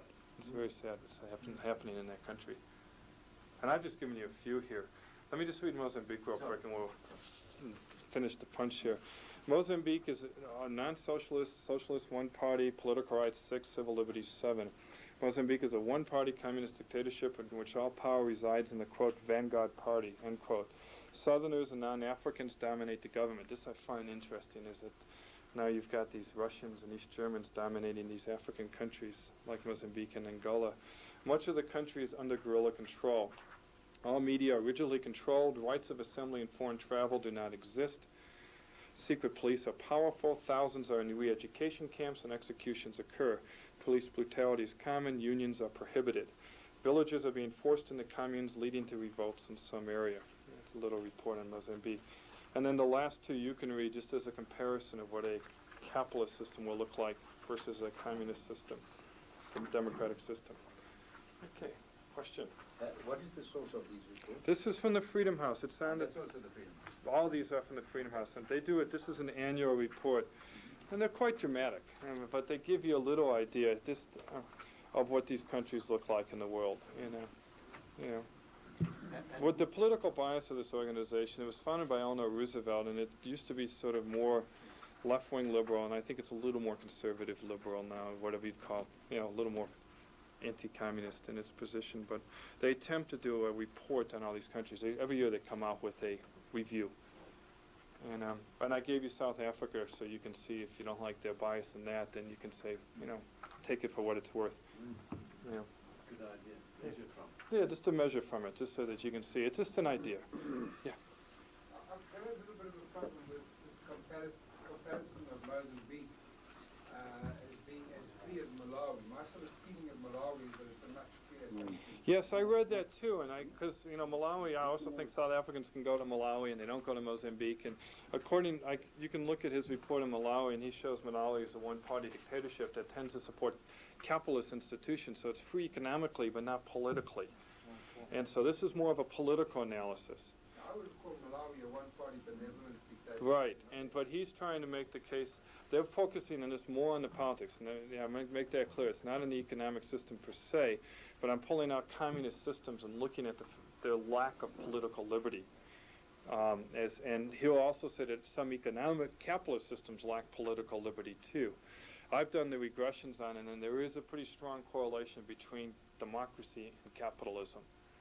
It's very weak in Africa. It's very strong in Europe, that the democratic countries also tend to be more capitalistic and also more developed. In Africa, you get some countries that are most of Africa is democratic. It's dictatorial, and that's the problem. So you get sort of more capitalist dictatorships and more socialist dictatorships and very little democracy on the continent. So that's why he'll say that they're both unfree from a political viewpoint. Politically, I don't have the sort of feeling that people are being killed and wiped out and so on in Malawi. No, and or at least we don't hear about it. I've never heard it either. And my neighbors are going there for holiday, and they don't go to Maputo anymore. Only if they disagree, they kill. If they disagree. So you just keep, you get into those. I've been into Chile, and Chile was a fascinating country because of its dictatorship and capitalism. It's a beautiful country. We'd sit there and argue on and on about Ronald Reagan. I'd say, well, what's Pinochet doing these days? And we don't talk about Pinochet. You're just not allowed to do it. We can talk about Reagan, we can talk about Maggie Thatcher, talk about Brezhnev, but you don't talk about the dictator in Chile. But if you keep your mouth shut, you can live well there. There's good wine, good cheese, nice factories. It's not bad. Just stay out of politics. Yeah, so that's And the people, how well do they live? in Chile. They live well. Chile's They've improved greatly at the moment. under Pinochet. They've improved a lot economically. Politically, it's still there's no political freedom in the country. Period. But there's economic freedom, and so that would be this analysis would probably do the same with Chile. If you'd been there, you'd say, hey, Chile looks great, but it's politically it's not very free. My point here is just to show that the systems that call themselves followers of Karl Marx certainly don't give a lot of democratic collective liberty to the people either, let alone capitalist economic freedom. There isn't any so-called democratic or people's freedom either in these countries. It's very funny if you read here the comparisons of civil liberties in South Africa and East Germany, they both get a 6. In East Germany it says, your prison to criticize the system, etc. In South Africa it says it's quite outspoken, you can criticize, there are civil rights organizations, and the description It's much better than the number. Freer, but they give it the same number. Yeah. Well, that's why I said, Frances and I have talked about this. She doesn't like this discussion, and here are these guys, and I think they're just getting on the current bandwagon. It's nice to dump on South Africa these days. It sort of shows that if it's a balanced statement in America, then it must be unbalanced about South Africa, and then it sounds like it's good, you know. The written description is quite accurate. The written is very good, but people look at the number. People always look at those little numbers. What about Argentina? Argentina is similar to What's the years of the action of the police there where people get... Argentina under Perón was a follower of this whole fascism, National Socialism. The Peronists are still very popular. Argentina was destroyed by Perón. In the 30s, it was the 10th richest country in the world, much richer than Australia. And the Peronists came in and wiped the place out. That was the mid-30s. Yeah. And went into the 40s. And the thing to see there is to play Evita. That's the record of it. It's great. I mean, the play Evita, the music goes. I mean, Evita just wiped the place out. And they just destroyed it. And but the Peronists are still very popular. The people love them. They're working class labor party there. The country's a fabulous, beautiful country. And it now has a democracy. It's hanging in there sort of right now. I was there under the dictatorship a few years ago. And then it was right when everybody was fed up with the dictatorship, so it was wide open criticism. It was right after the Malvinas-Falklands War. And the military leaders destroyed the country in the war. And the people were very upset. And then right after I left, they threw the guys out. And there was a democracy now for the last few years. Well, there is freedom, much more people in press than in the Yeah, that's what he's trying to argue. And that one of the things in this book, for people that find it interesting, they spend a lot of time talking about subnationalities in all the countries. I skipped that in the little readings when I read out loud. They talk about in Russia, they talk about in South Africa, they make a big issue on Transkei. Now Transkei, they consider Transkei a separate country and it's ranked separately. The other ones they don't buy, but they say Transkei, okay, that one's made it. That's good enough for a separate ranking in our book. Which makes it hard for my statistics, because nobody else does Transkei but this book in South Africa, so I put Transkei back into South Africa. But they look at this in Yugoslavia, they look at it in Switzerland. You see in Switzerland how they talk about the different ethnic groups. So they're very interested in ethnic autonomy in countries and whether this is being allowed or not. And I think that's a neat feature of their analysis. They're concerned with that, ethnic autonomy.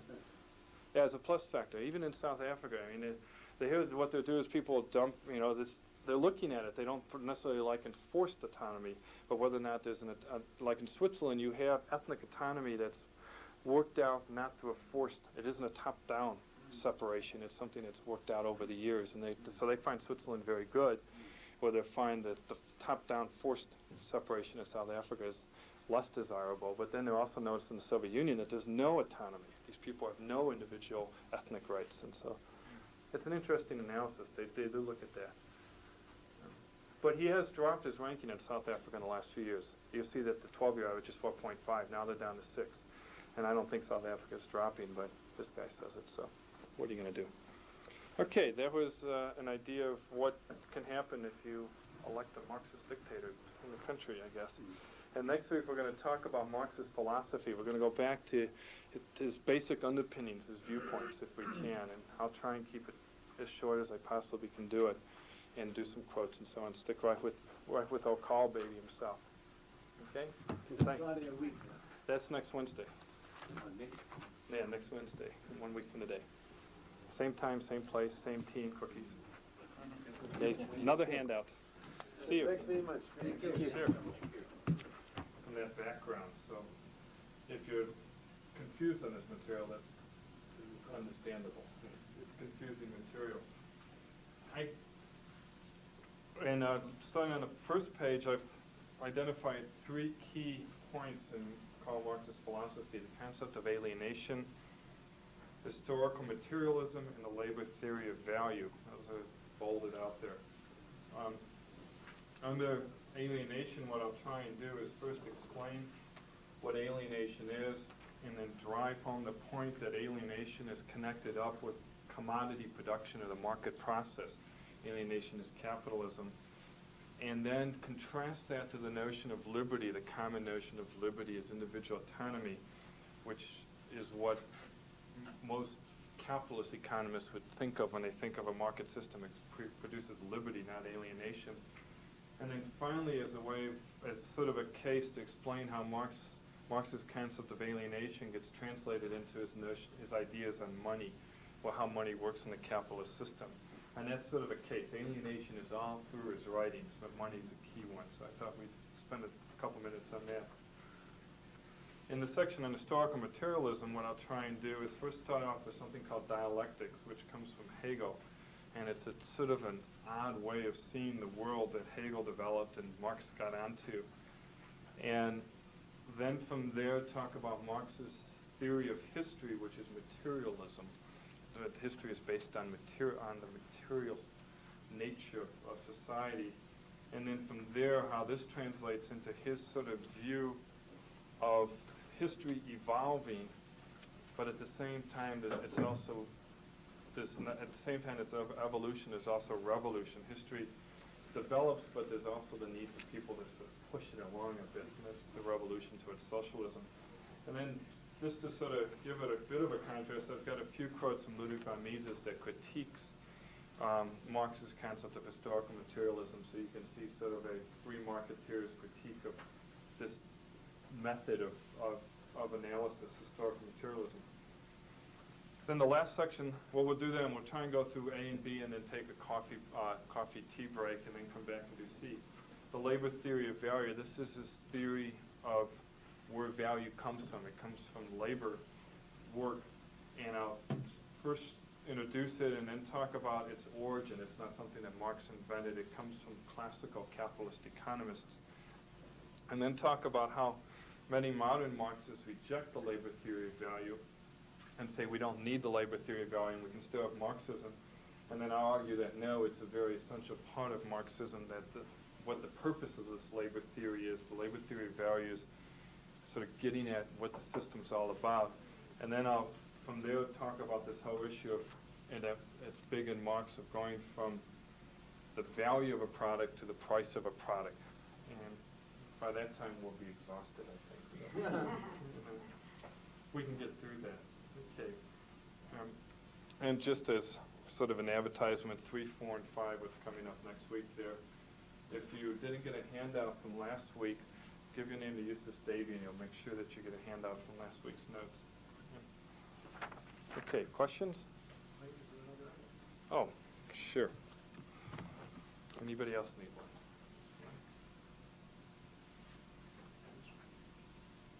Maybe each time we meet we'll have a different arrangement of chairs. That'll make it sort of different. Okay, let's try and work through alienation. I think in many ways alienation is the key concept in Marxism. It's his sort of underlying view of capitalism. It's a system of alienation. I start off here saying that there's a lot of things that affect Marx's economy, but one of the key ones is that he has an underlying vision of the autonomous nature of capitalist relations. You see, as we've gone through here, I bold-faced little phrases that are sort of key, so that can maybe help you get through some of the words there. An underlying vision of autonomous nature of capitalist relations. Marx is concerned with what is capitalism really all about, what's its essence, and to him the essence is alienation. And alienation is a very complex concept, but we'll see if we can get through it. The first quote gives a feel for that. It says, in history up to the present, it is certainly an empirical fact that separate individuals have, with the broadening of their activity into world historical activity, become more and more enslaved under a power alien to them, a power which has become more and more enormous and in the last instance turns out to be the world market. He views markets, capitalism, as enslaving people. It's a system that's alien to the people.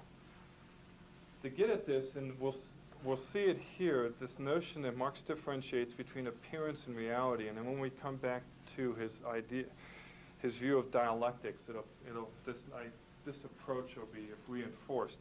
What Marx likes to do is say, this is how the world looks, but this is what it's really all about. So he's into this two-level analysis. He says, sure, that capitalism is an order of autonomous relations. Autonomous individuals engage in production of commodities. Commodities is a key word. Commodities are goods produced for exchange. That's a key Marxian concept, too, the word commodity. We're talking about commodity production. You're not producing goods for the purpose of community consumption. You're producing them to sell them. So he sees it. He says that's what it's all about. Capitalism is a market economy. People are buying and selling. But he says the reality of it, what the essence of it is social alienation. That's what's underneath this whole market process. Later on, I'll point out that if the capitalist economists will say something to the effect that, yeah, capitalism is free trade and all this, but the essence of it is liberty, individual liberty. Marx says the essence is alienation. So they different view of what it's about. To point out, though, that Marx is very aware of the creative powers of capitalism, and he sees capitalism as having this dual nature. On the one side, it's very creative, but on the other side, it's alienating. Both aspects are there in capitalism.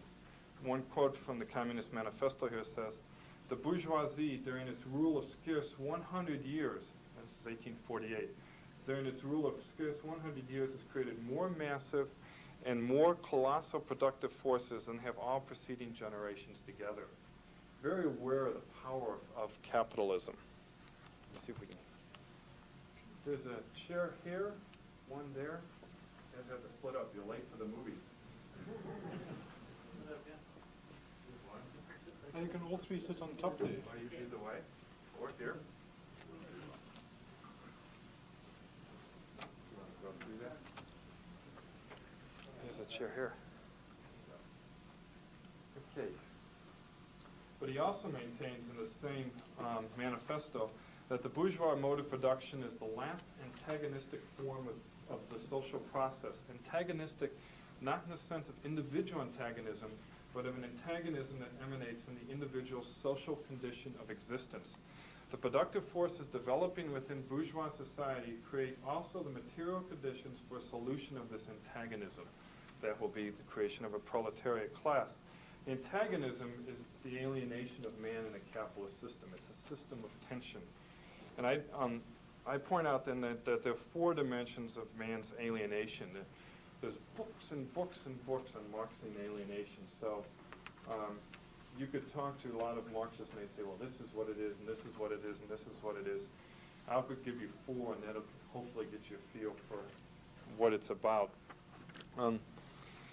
This is on top of page 3 then. It says the first one is alienated from that which he or she produces.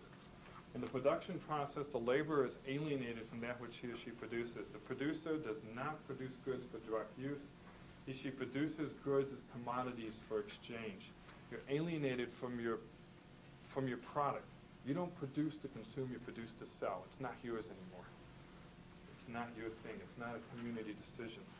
The second one is the alienated from work itself. The worker is alienated from work itself. His work is for someone else. He only enjoys the fruits of his work in his free time when he is not working. Marx is very concerned about the fact that people work all day long to get money so then they can enjoy themselves. And he says, no, we should enjoy ourselves and work. That should be our fulfilling part of our life. And we're alienated because we're not working for ourselves, we're working for somebody else, and so on. Okay. The individual is alienated from his or her own human potential. Commodity production does not allow the worker to become a whole person in which his work is his life.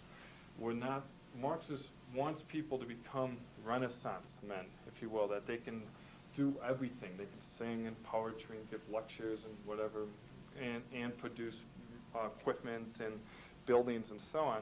And he's very concerned that the capitalist system with its specialization is not allowing people to meet their full human potential. The fourth one is finally individuals are socially alienated from other individuals. Commodity production arises from the autonomous relations between individuals. Individuals interact only in buying and selling through markets. They do not interact collectively or communally. And that's the key one, is that a market system is one of individual people, so we're all alienated from each other. We don't communicate or collectively work together, in his view. Okay. And I say this last dimension of Marx's view is that capitalism itself is alienation. The whole system is one in which people are alienated. People are not in a community.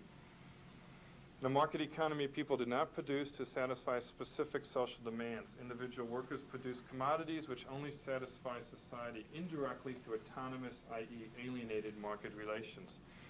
Underneath the appearance of exchange lies the reality of alienation. Man is alienated because as a species they do not consciously plan and direct their affairs. They don't work together. Okay, and then Marx's concern now is his policy prescription is to expose alienation, bring this out, show it's there, and then point the way towards the abolishment of capitalism. This is the essence of capitalism, therefore we have to get rid of it. And this is from the manifesto. Modern bourgeois society with its relations of production, of exchange, of property, a society that's conjured up gigantic means of production and of exchange, is like the sorcerer who is no longer able to control the powers of the netherworld, whom he has called up by his spells. In proportion as the bourgeoisie, that is capital, is destroyed, in the same proportion as the proletariat, the modern working class, developed. These laborers, who must sell themselves piecemeal, are a commodity like every other article of commerce. The other classes decay and finally disappear in the face of modern industry. The proletariat is its special and essential product. So he's going to try and show, this is what their case is in the manifesto, that capitalism creates this alienated class. This alienated class eventually is going to unify and overthrow capitalism, this working class. Okay. Question, anybody? No, you only see the workers as alienated. What about the bosses, the entrepreneurs? Are they also alienated? Yeah. Everybody is. The whole system's alienated. People don't know how to relate. But only the proletariat are going to get back. The rest aren't. The rest of them are, they're living off the spoils of this corrupt system. And next week when I talk about economics, what I'll show is that in his development of capitalism, that the ultimate class are the bankers. The bankers control everything, and the industrial managers get thrown in the proletariat when we have economic crisis. Economic crisis, companies go bankrupt, the bankers pick things up for 10 cents on the dollar, and then the bankers are your true capitalists, and then so the managers become part of the proletariat class, the industrial managers, ultimately. They work together to overthrow the banking system. But that's a preview. We do that next week. They shouldn't benefit from the Marxist system. No. That, when we get into the section on politics, I'll make that case. He's quite explicit. You just destroy those people. They have to be gotten rid of. It makes sense. Yeah. So you're distressed by the division of labour, Right. individualism, and spontaneity. Oh, very much so. The anarchy of production. He's very much distressed by what a capitalist would call a spontaneous order. He would call the anarchy of production. It's anarchistic. He's very critical of that. Division of labor, we'll see that here, and it's division of labor and exchange. A lot of people like to say that alienation is specifically tied up with the division of labor. I'll make the point that that's there, but the real key issue is exchange, not division of labor. He acknowledges the need for the division of labor, but not one based on capitalist relations, one that's based on social relations, whatever that means. You imagine a shareholder is lumped with the bank. Yeah. Until the shareholder loses the shares when he goes broke because the market crashes and the banks pick it up. But that's in his higher stages of finance capitalism, which is sort of sketched out in the third volume of Capital. It's not quite clean, but he's very, we'll talk about that. He's very into the whole monetary system and credit flows and everything. Things like this recent crash Marxist law. It's great fun to study. See who gets what when the thing settles down. Okay, let's go through and explain. how alienation is explicitly tied up with exchange and commodity production. First of all, alienation emerges from the division of labor. He gets this notion from Adam Smith. Adam Smith is your godfather of capitalist economics, who writes The Wealth of Nations, published in 1776. If you haven't read it, one of the ways you can't, it's a good book to take a look at. There's an edition of it that has little summaries in the margin. So you can read it very quickly if you want, and it'll save you a lot of time. And then when it gets interesting, then go read the full text. Because he has a section, Adam Smith, where he goes on and talks about the price of corn for 400 years. You know, and after about 150 years, the price of corn gets a little boring. So you can sort of skip the price of corn for a while and then get into the meat later on and get into the good stuff. He talks right at the beginning of the book, one of the first few pages, about a pin factory. And this is I reproduced this because you can get a feel for this idea of an alienated industrial system. It says, a workman not educated to this business, this is Smith, nor acquainted with the use of machinery employed in it, could scarce perhaps with his most industry make 1 pin in a day, and certainly could not make 20. But in the way in which this business is now carried on, not only the whole work is a peculiar trade, but it is divided into a number of branches, of which the greater part are likewise peculiar trades. One man draws out the wire, another straightens it, a third cuts it, a fourth points it, a fifth grinds it at the top for receiving the head. To make the head requires 2 or 3 distinct operations. To put it on is a peculiar business. To whiten the pins is another. It is even a trade by itself to put them into paper. And the important business of making a pin is, in this manner, divided into about 18 distinct operations. I have seen a small manufacturer where 10 men only were employed. Those 10 men could make among them upwards of 48,000 pins in a day. So 1 person could hardly do a pin in a day. 10 people with division of labor can make 48,000. Marx looks at something like this and goes, yeah, what a horrible place to live. They say here, imagine spending one's life grinding the top of pin wires for receiving pin heads. That's what you do. You just grind pin wires. That's your job. He sees, Marx would say, the productive powers of the division of labor brings with it the isolation and dehumanization of the worker. People are the division of labor takes away individual humanity. It's something that's not desirable. But Marx is also very specific that this is specific to capitalism. He sees the factory mode of production as part of capitalism. He says division of labor in the workshop is practiced by manufacture is a special creation of the capitalist mode of production alone. Indication there, and I don't know how he's going to do it, but somehow when we get beyond capitalism, we'll also get beyond factory production. I don't know how it's going to be done, but he doesn't like factories. Okay. I point out, though, that he does support a division of labor, but he's opposed to its expression in commodity productions, because workers themselves become commodities. They now are bought and sold. They're sold for a wage. He says what the division of labor in society presupposes above all is that the different kinds of labor have become independent of one another in such a way that their products confront one another as commodities and must be exchanged. The whole system is one in which all these people sort of bouncing off of each other. Nobody's sitting down and working together. I go on and then point out that the real source of alienation is exchange. Labor produces not only commodities, it produces itself, and the worker is a commodity. The workers are the real producers, who are the real producers do not control production. In an exchange system, it's spontaneous, it's anarchistic. The people that are producing, and in Marxists have workers do the production, nobody else, they don't have any control of it. And then the quote here, when we ask then, what is the essential relationship of labor? We're asking about the relationship of the worker to production. Till now, we have been considering the estrangement, the alienation of the worker only in one of its aspects. That is, the worker's relationship to the products of his labor. But the estrangement is manifested not only in the result, but in the act of production, within the producing activity itself. How could the worker come to face the product of his activity as a stranger, were not in the very act of production he was estranging himself from himself? The product is, after all, but the summary of the activity of production. If then the product of labor is alienation, production itself must be active alienation. The alienation of activity, the activity of alienation. He likes those types of phrases, back and forth. In the estrangement of the object of labor is merely summarized the estrangement, the alienation in the activity of labor itself.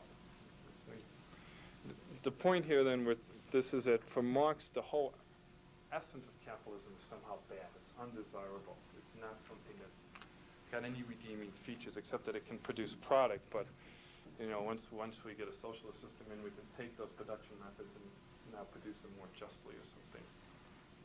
Okay, question? It's a very odd concept to me. For people that, this whole notion of alienation. So I threw in the pin factory because I think that gives you a little feel for it. At least gives me a little feel for what he's trying to say. Does he,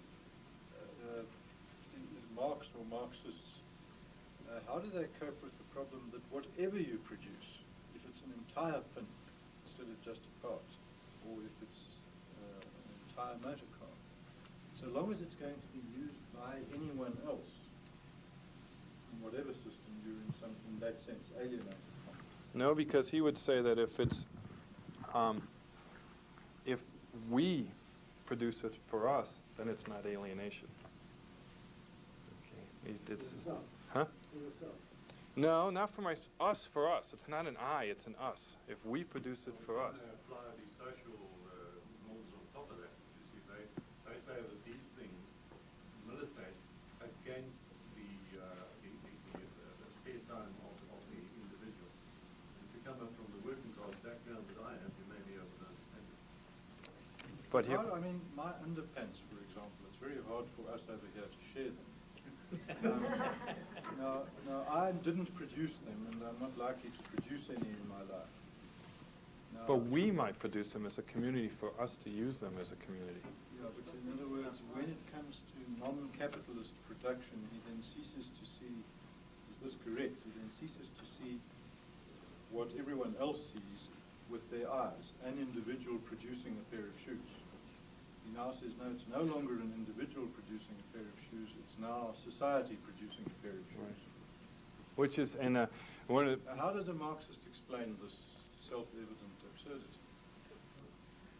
As far as I can see, is that they would argue that now we're thinking along community lines and not individual lines, and so therefore it's not alienation anymore. Which they still have the vision of labor within their community. Oh yeah. We produce everything for ourselves. Yeah. But that becomes that becomes a tough one because it's some parts of it Marxist experiments have tried to get rid of that. Mao Zedong wanted everybody to have a steel mill in their backyard. Everybody could produce steel, and he went out and told everybody, and they all had these little mills in their backyard, and everybody was going to be a steel producer and a chicken farmer and whatever, and it was a total disaster. It didn't work. One community couldn't therefore produce to another community because then they would be alienating that set of us. Well, they have a real problem with trade because of this. Because how can a socialist country trade? Because if you trade, it's exchange, and exchange is alienation. So you're caught. If the Soviet Union's going to get something outside the Soviet Union, it has to become a capitalist. So it's got to get into. The answer to that is one world government. Right. Their answer is to get rid of capitalist systems and have one giant. And to get rid of states. Mm-hmm. Yeah. Can I say that the joy of production, the dichotomy of it is alienation of individuals? Is that what they're trying to say? Is that the concept? Well, I think the concept is that if we're not sort of working as a community, trying to think as a community of what we as a community want, then we're sort of alienated from each other. And tied in with it is a notion that if we could work as a community, then our work would be fulfilling. We would do it because we would love to do it, not do it for $1 or $1 or whatever. We would do it because it's something we want to do for our community. So labor would be joyful. For the cause. For the community. Yeah, it's trying to avoid the inevitable pressures that you get in the factory situation, the capitalist situation. It's being idealist. Would it be correct to say that if it's primitive, it's okay? No, he wants to go, he wants to, when we get to historical materialism, he'll move right beyond primitive. He wants to go to a very advanced world. He's not talking about going back to a primitive communal system. He's talking about going beyond the capitalist system. It's something that's going to be more sophisticated. How it's going to work, I don't know. But he wants to get beyond these feelings in the factory. And you can think about when he's writing, and there was the Dickens approach, the view of industrialization in England and these factories with little children, and where they would have even buildings where each of the floors was about 1.5 meters high, and children would be on each one. So you'd have like a 3-floor factory in a room like this, and that type of stuff. You'd say, oh, this is horrible, this is bad, this is not the way we as a people are to be living. Mr. Riley, roughly how old was Marx when he first started talking about this? In his early 20s. In his early 20s. But remember, he never visited a factory his whole life. So, Can you look for the sort of camaraderie that we know in our families? We do things for us, and we don't have this sort of people like us in terms of family. It's sort of similar. right. It isn't. Society-wide. We don't have a cash, and this gives the family's an important comparison, because we don't, in most families, we don't have a cash nexus. You know, I don't go up to my wife and say, I'll give you $4.95 for dinner tonight, you know, and she says, I'll give you 75 cents if you take out the trash, and we sit down and negotiate all stuff, you know, and we don't use cash. And so what he wants to do is, the way to get rid of alienation will be to get rid of money in a cash-based exchange society where we make decisions communally. But he also wants to smash the family. He regards the family as an evil manifestation of capitalism. What do you call it, what's the word for it? Mom and dad and a couple kids, that type of family, but not the family of man. You know, but he doesn't, that's too selfish. I think you explained last week quite explicitly that his philosophy is primarily one of critique. So I was trying to give answers he was don't exist, and which he didn't give himself either. He's more critiquing. It's like he would be critical of family relations that build on capitalism, but not really be real clear about how he wants to put it in afterwards. Let me see if I can explain alienation, the opposite of alienation, a bit with liberty, just briefly to explain Marx's ideas on liberty. A modern capitalist would look at this whole idea of autonomous relations and say, this is individual liberty, this is wonderful. If you read Hayek or Smith or Ludwig von Mises or any of these folks, they would say capitalism liberates the individual. That's great. Marx would say it alienates the individual. And I would make the contention that that's the same thing that they're seeing. It's just that somebody like Ludwig von Mises or Milton Friedman sees those relations and says, yeah, those are nice relations. I like that way of living. I like to be able to take my money and go off and see a movie. And Marx would say, no, that's not a nice way to live. I don't like that way of living. So it's their value systems that are fundamentally different between free marketeers and Marxists. Marx, though, does have a conception of liberty, and I thought it would be important just to point that out here. But he rejects the bourgeois liberal conception of liberty. He wants some type of communalistic liberty. He doesn't want individual liberty or family autonomy or whatever. In the Grundrisse, he states, and this is on the top of page 5, in the developed system of exchange, the ties of personal dependence, of distinctions of blood, of education, etc., are in fact exploded, ripped up, and individuals seem independent, free to collide with one another. That's my favorite line of mine. This is his idea of spontaneous order. Free to collide with one another. We're all bouncing off of each other. Sort of like the M1 on the way home, I guess.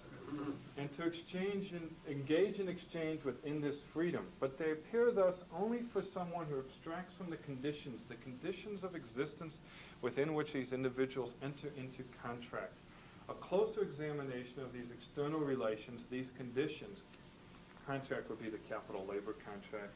A closer examination shows, however, that it is impossible for the individuals of a class, etc., to overcome them en masse without destroying them. This freedom is not real freedom.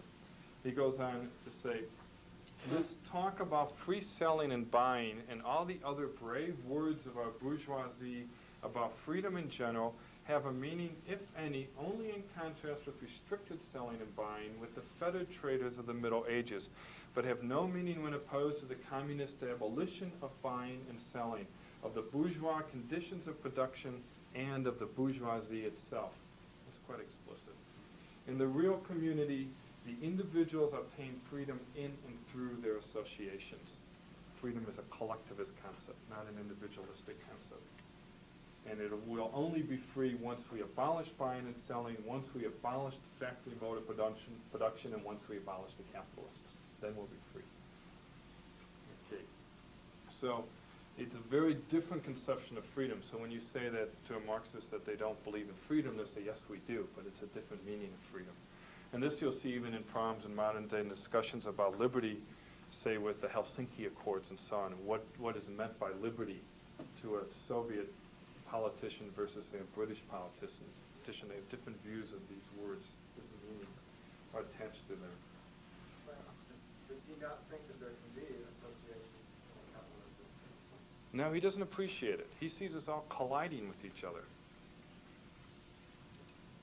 I'll try and pull out some wonderful quotes that he has of this little worker trembling when he goes to talk to these capitalists. And there's no community.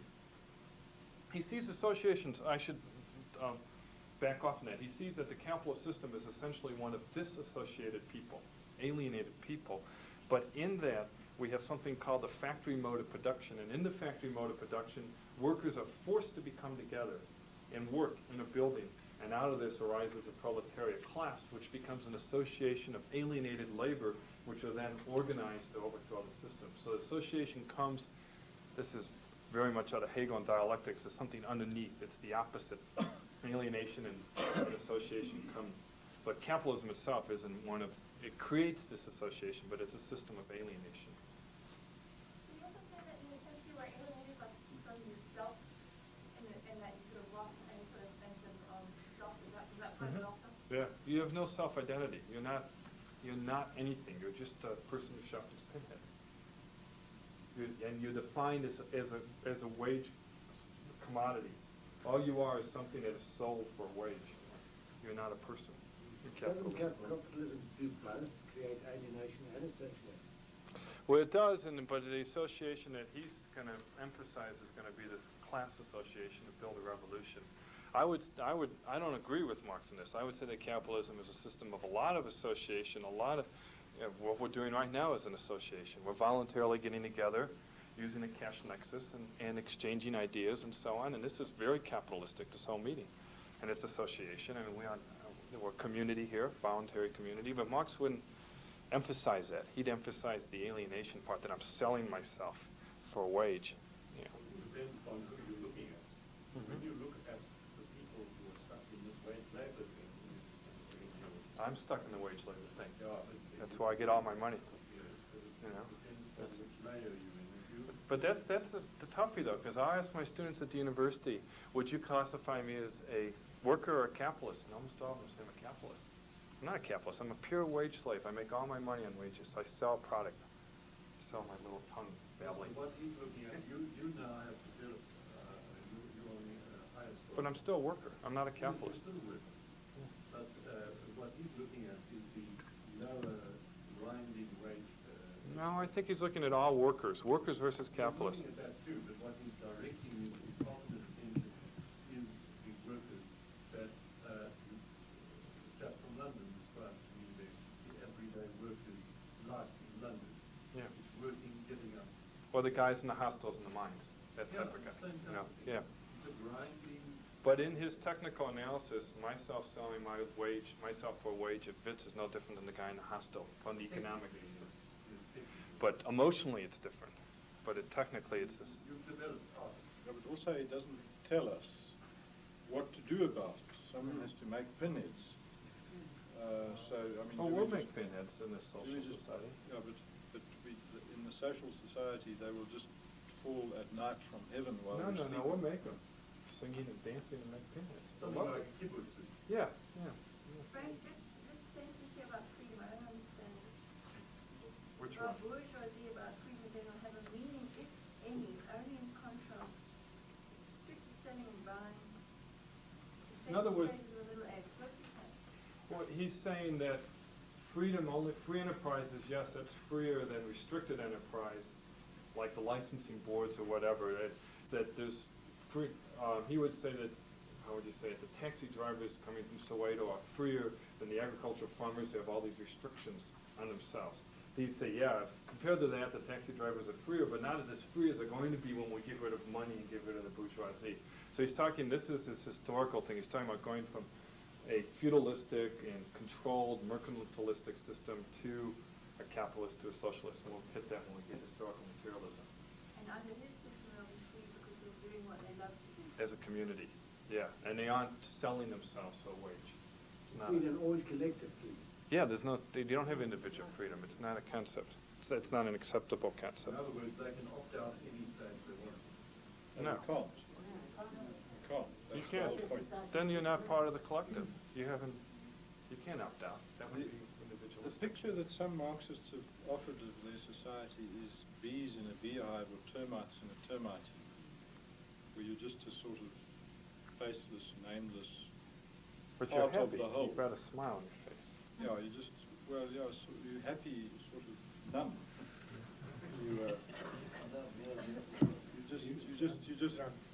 You just make wax all day, but no one's paying you for it, and you're doing it for the hive. Or someone else is making honey, and someone else is feeding the babies. But you don't have any personal ambitions or objectives. You just. That is a view of some Marx. Yeah. It's a view. Marx says too.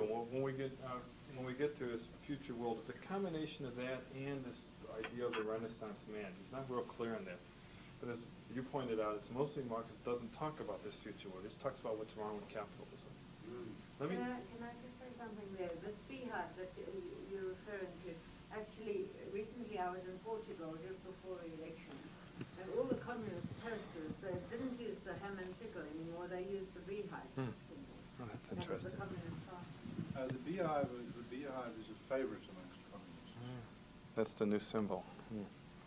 I'd like to be the queen, I guess.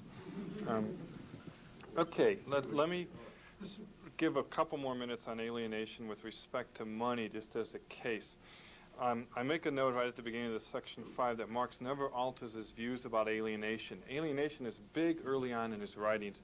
He drops the term later on. It sort of goes out of vogue, but it's still there. It's still underneath everything. And the way I see it is that it's not on the surface in capitalism, in capital, das Kapital, because alienation isn't on the surface in capitalism either. It's the underlying theme. And when he gets to Das Kapital, he's going to try and talk about the technical system of capitalism, how it works. Underneath it is this alienating essence of it. So the theme drops out. It's still there, but it's a little harder to follow. And I'm tying it in with money because I think money is really key to understanding Marx's views on money. Capital starts right out with chapters on money. He says early on in Das Kapital, in the form of society now under consideration, the behavior of men in the social process of production is purely atomic. Hence, their relations to each other in production assume a material character independent of their control and conscious action. These facts manifest themselves at first by products as a general rule taking the form of commodities, goods produced for the purpose of selling them. We have seen how the progressive development of a society of commodity producers stamps one privileged commodity with the character of money. Hence, the riddle presented by money is but the riddle presented by commodities, only it strikes in its most glaring form. The riddle, I say, is creating and capturing value through the alienation of human labor, and we'll get into the economics of it more next week.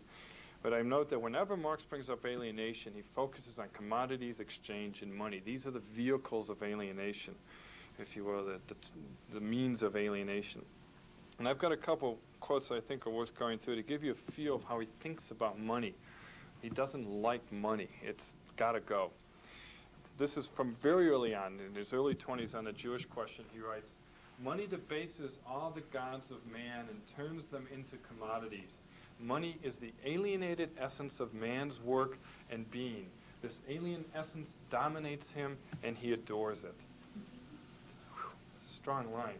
Similarly, under the domination of egoistic need, he can only become practical, only create practical objects by putting his products and his activity under the domination of an alien entity and lending them the significance of this alien entity, money. In other words, we now do everything for money, not because we as a community want to do things. He calls money the pimp between man's needs. And he quotes Shakespeare and Goethe and all these people to support him. This one-line section from the Economic and Philosophic Manuscripts is a bit long, but I think it really gives you a feel for how he thinks about money and why it's evil. That which is for me, through the medium of money, that for which I can pay, that is, which money can buy, that I am, the possessor of the money. The extent of the power of money is the extent of my power. Money's properties are my properties and essential powers, the properties and powers of its possessor. Thus what I am and am capable of is by no means determined by my individuality. I am ugly, but I can buy for myself the most beautiful of women. Therefore I am not ugly. For the effect of ugliness, its deterrent power is nullified by money. I, in my character as an individual, am lame, but money furnishes me with 24 feet. Therefore I am not lame. I am bad, dishonest, unscrupulous, stupid, but money is honored, and therefore so is its possessor. Money is the supreme good, therefore its possessor is good. Money, besides, saves me the trouble of being dishonest. I am therefore presumed honest. I am stupid, but money is the real mind of all things, and how then should its possessor be stupid? Besides, he can buy talented people for himself, and is he who has the power over the talented not more talented than the talented? Do not I, who thanks to money am capable of all that human heart longs for, possess all human capacities? Does not my money therefore transform all my incapacities into their contrary? Great. Huh? No, he liked Engels because Engels sent him money. No, that's a great line. This is from in his 20s. But you get a feel this guy doesn't like money. Money is the essence of this whole system. Would you say it's jaundiced, that statue?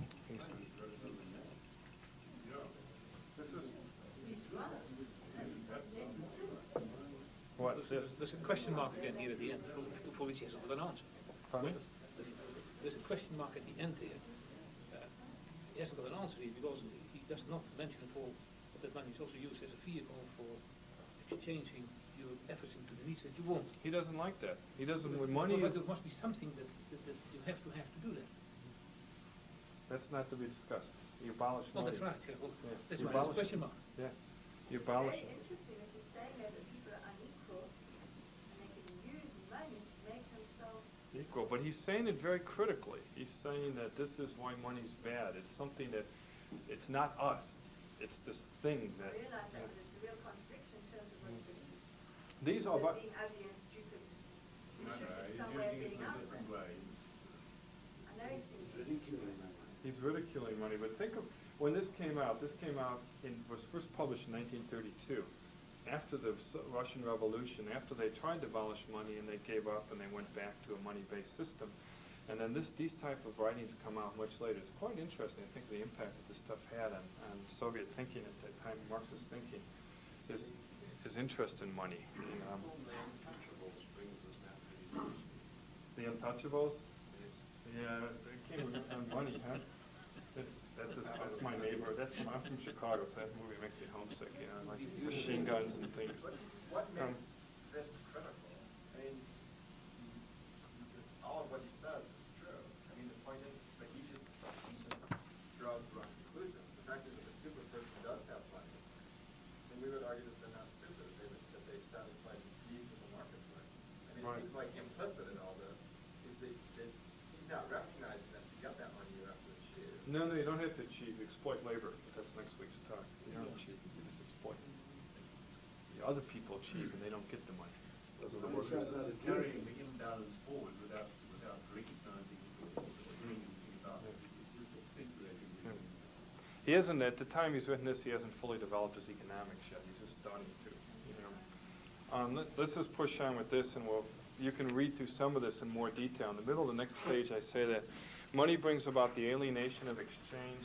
The alienation of a monetary exchange system is the basis for economic crises. This thing is all tied together. Alienation is the essence. It gets transformed into these vehicles of capitalism, money, trade, prices, and so on, and then he's going to go from there to explain that capitalism is inherently unstable. And I'll just read one quote here. Money is the means for capturing the alienated exchange values of commodities. The definition of the product as exchange value necessarily entails that the exchange value leads a separate existence, severed from the product. This exchange value, which is severed from the commodity and yet is itself the commodity, is money. The product becomes a commodity. The commodity becomes exchange value. The exchange value of commodities is their inherent monetary property, and this monetary property is severed from them in the form of money and achieves a social existence apart from particular commodities and their natural mode of existence. and I'm just starting to hint at here is what you're getting at is that money sort of has captured, it's embodied alienation, if you will. It's this value that the worker produced now gets transformed into money. Money, this is this thing that floats out there that has power over people, and his economic model will show that it's the inability to control this money that brings about economic crisis and capitalism falling apart and so on. So it's just, I'm just hinting at it here. Let me see if okay, do one last quote and then we'll quit on this. That's at the bottom here. The mutual and universal dependence of individuals who remain indifferent to one another constitutes the social network that binds them together. He has to produce a general product, exchange value, in its isolated, individualized form, money. On the other hand, the power that each individual exercises over others' activity or over social wealth exists in him as an owner of exchange values, money. Thus, both his power over society and his association with it is carried in his pocket. Again, this point that money is now the medium of alienation. We're all isolated and we only treat each other with money in between us. Okay. I don't know if that, at least that's all I know. I don't, next week I have to learn in the next few days, so I'm trying to keep up on this. The labor theory of value is important in Marx, and I'll say it first and we'll come back to it, from a qualitative point of view, not a quantitative point of view. There's a lot of discussion on labor from a quantitative point of view, but the real importance of it is a qualitative concept. The labor theory reflects both his normative perception of capitalism as alienation, and it also determines how he views and what he looks for in the actual operations of a market economy. His labor theory of value influences his economic model. Because he sees value coming from labor, he'll use that as a way of understanding how capitalism works. To Marx, value is the abstract labor of society expended to satisfy social needs and desires. It's labor, it's an objective theory. This I want to contrast with the capitalist or free market approach today to value, which says value is the individual subjective assessment of goods and services that satisfy his own needs and desires. There's two views of value, major views. One is an objective theory of value, the other is a subjective theory. Marx is the objective side of which, or you can think of it as the supply side theory of value. It comes from supply of goods, where the modern day capitalists will talk about the demand side theory, the subjective side. Things of value because the consumer puts some subjective value on it. In other words, this lecture series, the value of this lecture series doesn't depend on how much work I put into it. It depends on how much you appreciate it. You know, I could put in no work or a lot of work, and I'm putting in a lot of work, I think, but I'm not. The value comes from you. I think I'm putting in more work, as much work here probably as Michael Jackson did to do his new album. I'll get a lot less money than he'll get. But he's got a lot of people that demand his product. There's a lot of value on a subjective side of Michael Jackson. It's less what I sell. What about people like in Uganda where bananas grow free and they go and pick them and eat them and they don't have the need to do it? At least for that. I don't know what it has to do with value, but it's nice place to live. It's not value without labor.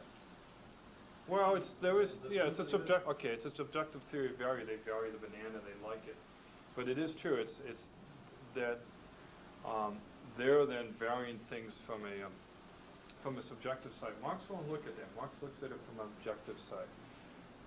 He would say, for example, that gold is valuable because it's produced by labor. Okay, where does he get this from? He doesn't invent it. It does come from classical capitalist economists. It's developed out of the theories of Adam Smith and David Ricardo. They're your major British economists before Adam Smith.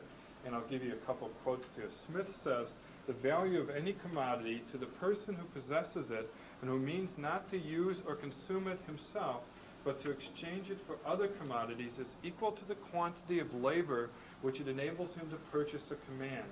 Labor, therefore, is the real measure of the exchangeable value of all commodities. That's Adam Smith, not Karl Marx. Labor is the basis of value in a society. Ricardo says the same thing. David Ricardo has a real cost theory of value where it's a combination of land, labor, and capital, but labor is the major component.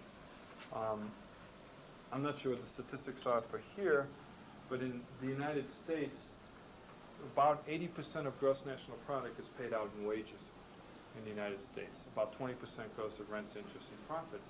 Your major component in modern economies, I think here it's probably 70, 75%, is labor. And so they saw that this was where value was coming from labor. Ricardo says every increase of the quantity of labor must augment the value of that commodity in which it is exercised, as every diminution must lower it. Marx has the same theory, Marx from Capital.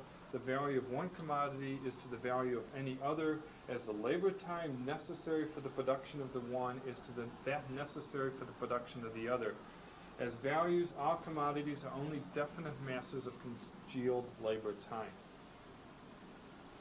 This ties with alienation. You see that the things are only of value if labor is in it, but labor is alienated in society. So you've got this whole thing that alienated labor gets put into goods, and those goods get sold out. And this is all, it's all connected. There is some logic to this, what he's trying to do. Okay, the next little section, I'll just basically give you the gist of it, is that modern day Marxists, many of them reject the labor theory of value. They have come to accept a subjective theory. They say that yes, the workers in Uganda picked the bananas off the tree because they have a subjective preference for them, that even though nobody produced them. And so modern Marxists have said we don't need the labor theory of value. They either reject it or they say it's tangential. Other Marxists still say it's very important. I would say that it's essential to Marx's worldview is the labor theory of value. It's an essential component of how he sees capitalism.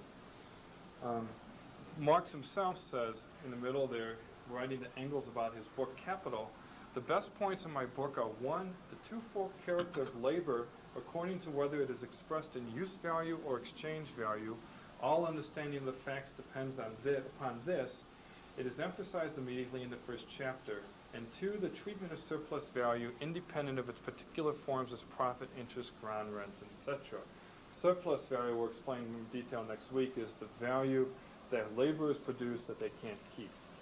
So briefly, if a laborer produces 50 Rand of value in a day and you only have to pay him 5 Rand a day to keep him alive, then the capitalist takes 45 Rand away. That 45 Rand is surplus value.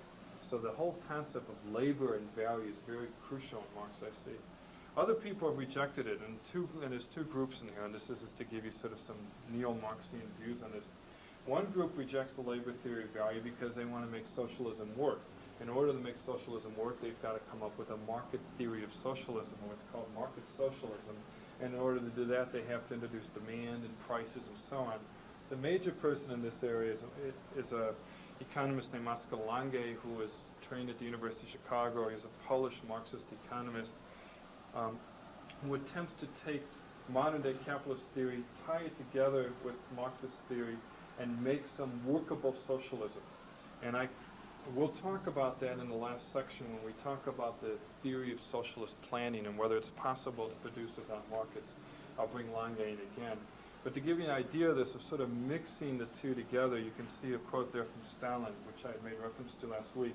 The combination of Russian revolutionary sweep with American efficiency is the essence of Leninism in party and state work, which is trying to put sort of the two together, which is sort of interesting. So in order to do that, they sort of throw out this labor theory. And so that's one group that gets rid of it. The other group that gets rid of it, I'll just read from Lange. Lange sees no place for labor theory of value, which in his view, this is in the top of 15, has no qualities which would make it, from a Marxist point of view, superior to the modern, more elaborate theory of equilibrium. Thus, the labor theory of value cannot be the source of the superiority of Marxian over bourgeois economics in explaining the phenomena of economic evolution. So Lange is dismissing it. Other ones are ones that have tried to attempt to combine Marx with John Maynard Keynes. John Maynard Keynes is a great British economist in the 30s who advocated massive state intervention to save capitalism. That's a whole other 5 lectures to talk about Keynes. An example of that would be John Robinson. John Robinson contends that, quote, the modern Marxist has no reason to regard the labor theory of value as a theory of relative prices, either as particularly important or as fundamentally opposed to orthodoxy. There's a group in Britain and Cambridge, they're called the Neo-Ricardians, or Ricardian Marxians, Marxian Keynesians, and then there's a group in the United States too. Okay, so it's interesting that Marxists have rejected it. Nonetheless, I'll try and make the point in this next part, for purpose of the labor theory of value, is that Marxist, it's an essential part of his view. Marxist theory does not depend on the quantity of labor or the magnitude of value. It is a form of value that's of primary importance. It's not that an hour of labor will somehow be translated into 10 rand. It's that labor is where value comes from. It's labor is where, it's not the magnitude, it's not a quantity thing, it's a quality thing.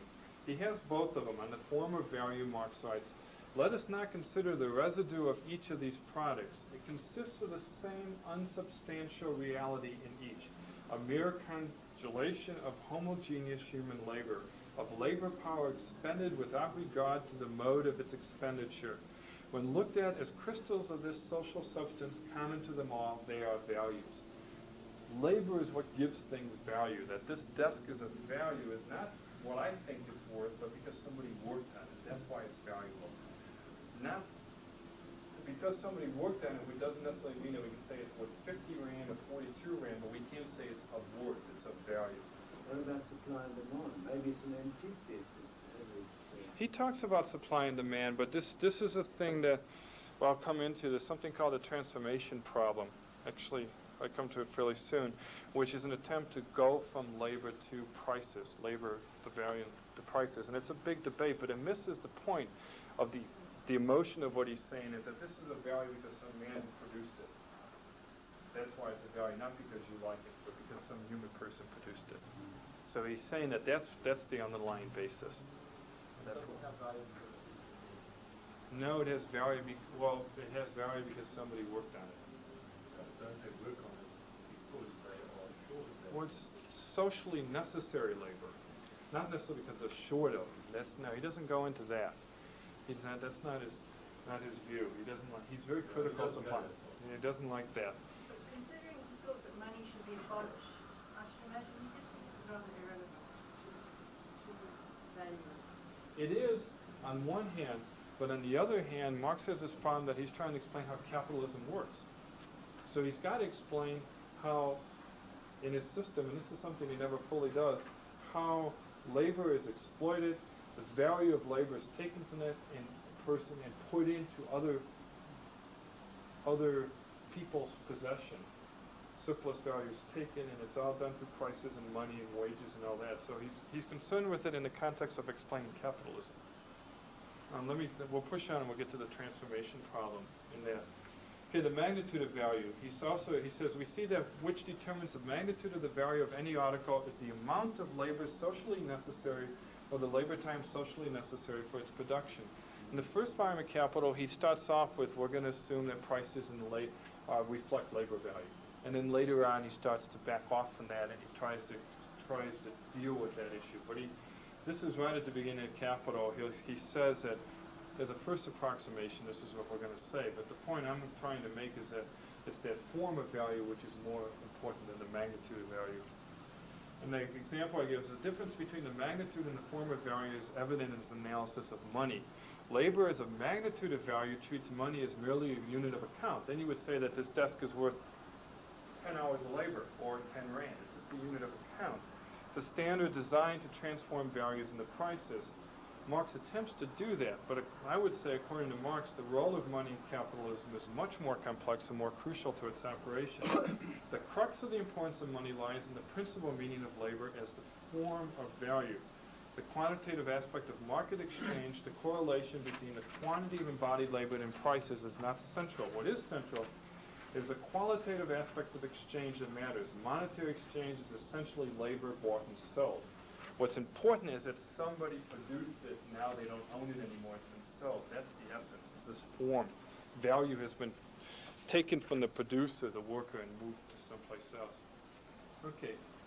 Marx is very critical of proposals to price in labor time. A lot of socialists were into this thing that work comes from labor, and so therefore we need to price things in labor, and that's how we'll run a socialist system. And he has a fun one here, a critique of Proudhon, where he says, critiquing him on this, he says, begin, he says, by measuring the relative value of a product by the quantity of labor embodied in it, and supply and demand will infallibly balance one another. Instead of saying, like everyone else, when the weather is fine and a lot of people can be seen going out for a walk, Monsieur Proudhon makes his people go out for a walk in order to be able to ensure them fine weather. And so he's critiquing them. He's saying that this is not the way to get at the problem. And I read that to say that he's really saying that let's not get too hung on this magnitude issue, this quantity of labor. Let's pay attention to quality. Reading on, Marx says, the vulgar economist has not the faintest idea that the actual everyday exchange cannot be directly identical with the magnitudes of value. The essence of bourgeois society consists precisely in this, that a priori there is no conscious social regulation of production. That was right together, those sentences. What he's trying to say is it's not a question of how much labor, it's a question that the laborers are controlling the system. That's what's going on. It's not a question of how much labor is in there. You can't run it that way. And I end up by saying Marx's labor theory of value specifically relates to the historical epoch of capitalism and its unique form of anarchic exploitation, which we'll look at next week. Everything of value is homogeneous human labor. Everything of worth. Okay. Now let's see if I can tie this into this transformation problem for a minute. This is the section on value and price. Money serves as a link between values and market prices, and this linkage is understood according to the value theory employed. If you believe that labor is where value comes from, then you've got to come from the supply side view up to prices. If you take a demand side view, then you can come from what people are willing to pay, and you say prices are essentially determined by consumers. Marx is saying prices are determined by producers being workers. This is what's become known as the transformation problem. This is on the magnitude issue. How do we go from value to price? And this was first attacked by Eugen von Bauwerk, I always have trouble with his name, who was one of the early Austrians. A great book called Karl Marx and the Close of His System. He thought he had demolished Marx in 1896. Well, here we are still talking about Marx, so the book wasn't as successful as it was intended to be. Von Bauwerk says the theory of the average rate of profit and of prices of production cannot be reconciled with the theory of value, referring to Marx's model. Okay, since then there's been all these models on how to transform labor values into prices. It's incredible, and there's massive amounts of literature on this. And if you were to read a book like Mark Blaud's economic history book, Theory of Economic History of Economic Theory, I think that's what it's called. His section on Marxism, almost the whole section, just talks about how do we transform values into prices. All these technical models, and you've got all this input-output thing. It's sort of like early Lotus 1, 2, 3 spreadsheet stuff, where you've got values here and prices here, and they work all this stuff out. And I think it's just missing the point. It's got a lot of publications. Paul Samuelson's written lots on it, but it just misses what he's talking about. I say the entire discussion of the transformation problem adds little, if anything, to the understanding of Marx's political economy. Marx criticizes and is disappointed in Ricardo for not realizing the more encompassing meaning of the labor theory of value, values of quality concept. Marx says, Ricardo's mistake is that he's concerned only with the magnitude of value. This is directly from Marx here. Consequently, his attention is concentrated on the relative qualities of labor which the different commodities represent, or which the quantities as values embody. This transformation of the labor of private individuals contained in the commodities into uniform social labor, consequently into labor which can be expressed in all use values and can be exchanged for them, this qualitative aspect of the matter, which is contained in the representation of exchange value money, is not elaborated by Ricardo.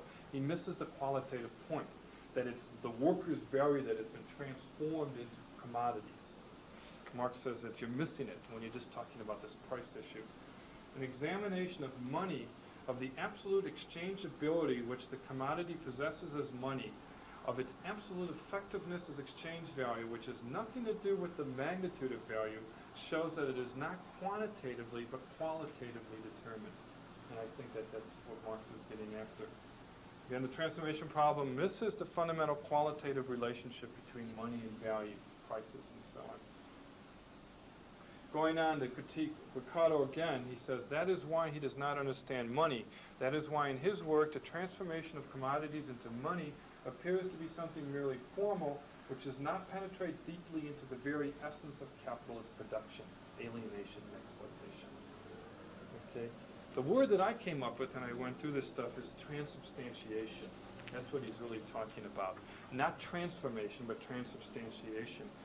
And I guess it's my Catholic upbringing, this whole notion in Catholicism that when the priest consecrates the host and the wine, it is the body and blood of Christ. It's not a representative. It doesn't express God's body. It is God's body. It's been transformed into a value now. This now has value because labor is now in this. It's embodied in it. And he uses that word all the time, embodied labor. So this notion of a labor spirit in commodities, a labor soul, if you will, in commodities, very much like in Catholicism, the wine is the blood of Christ and the host is the body of Christ. I remember as a little kid trying to figure that out because it just tasted like bread and it tasted like wine, but it was supposed to be blood. So it's the abstract and the metaphysic that give it its value. Yeah. To a large extent. Isn't that the same with a commodity like furnishing? Yeah. That's something that's old and ancient. But he says the value of it, what gives it value is this labor that's now in it. It's been embodied with labor. It's sort of like part of the workers now in that table. That's why it's valuable. There's part of humanity in there. So I help there. With an old and ancient piece, it represents the value of having that piece so you can transform that into what it can become. But he's not talking about representation. He's talking about actual transubstantiation. Yeah. He's talking about it actually, labor's actually in there somewhere. You know, there's some guy in that desk there. It's some part of him. And I think so that if you think of that word, it makes some sense what he's getting at. And then when we get into the economic system, it's sort of how this embodied labor is sort of juggled around the system. It becomes a real concern. Some of his qualitative expressions, I put a few out here. Money is the existing and active concept of value. Money is the representative value of all things, people, and social relations. Gold and silver is the direct embodiment of social labor. The social character of labor appears as the money existence of commodities. But what is money? Money is not a thing, but a definite form of value. Money that is abstract social labor, and so on. So this notion then is that what money is that when we carry around rands, we're carrying around bits of a man's spirit in those rands, bits of their soul. And we've now, because they've sold their soul in the system, and now the soul is in our back pocket, and we walk around with it, and it's been taken from them. This transubstantiation of labor value into commodities and through commodities into money is the essence of the capitalist process. Again, it's irrelevant whether we say 10 hours is equal to 10 rand. That's missing the point. The point is that somebody's spirit is in this table. Okay. The dynamic relationship between value, commodities, and money is most succinctly presented in the first volume of Capital. Last quote here. Value, therefore, being the active factor in such a process and assuming at one time the form of money, at another that of commodities, but through all these changes, think of this, value, one time money, another time commodities, but through all these changes, preserving itself and expanding, it requires some independent form by means of which its identity may at any time be established. In this form it possesses only in the shape of money. It is under the form of money that value begins and ends and begins and ends in every act of its own spontaneous generation. You can think of money, if you will, as the host, as the body and the blood of the capitalist system. It's the host and the wine. It's that essence that the spirit of man is exchanged and sold and bought and sold through the system. Okay. The labor theory of value is consistent with Marx's understanding of capitalist alienation. Workers are separated from the values they produce. It also fits with his theory of exploitation, which I present in the next lecture. Capitalists appropriate the surplus value of labor. The transubstantiation of commodities with labor value underlies the strength and the weakness of capitalism. Only when laborers take direct control over production will they have power over the values they produce. Once they get rid of this whole system of labor floating out there and they, in money terms, they take it, then they can control it and do what they want. Okay, whew. So labor theory of value, I see, is a sort of interesting concept. Question? Yes, can I ask you one? How would that fit in with mechanization? How would that fit in with mechanization? All machines are embodied labor. All capital is labor. Somebody produced a machine. The reason the machine has value is because some worker made it. And now that a capitalist owns it, that worker has been exploited because he no longer owns the machine he produced. And it's okay. Machinery is fine. Machinery is what capitalism is necessary for to create this machinery so that we can all play write poetry and sing and dance and whatever in this new world that we'll get to, which is this problem that we were talking about earlier. There's this collective consciousness, but there's also this sort of Renaissance man idea at the same time. The collectiveness runs the system. But he's very explicit that capital is embodied labor. The only source of value is labor, period. Why are you trying to quantify it as bad? You don't quantify. It's Can it diminish? Can it diminish? Yeah. You can destroy capital and kill workers. And we can destroy these tables and diminish it. But it's an abstract concept. It's sort of like saying God is everywhere. There's values everywhere. And the question is, how do we the workers that produce this value control it? Right now it's taken away from us and it's been embodied in commodities and in money, and money becomes this ultimate essence of alienated man. He's produced something, and that which he's produced is now in this thing called money, which the capitalists own. They don't know. It's an interesting little system, isn't it? Where does sentiment come in? Sentiment. He's concerned about the workers being exploited. Is that what you're asking? No, the sentiment pertains to the value of that commodity. The sentiment. Because, people buy on sentiment. Yeah, but that doesn't give it value. That's value in use as opposed to value in exchange, I guess you could say.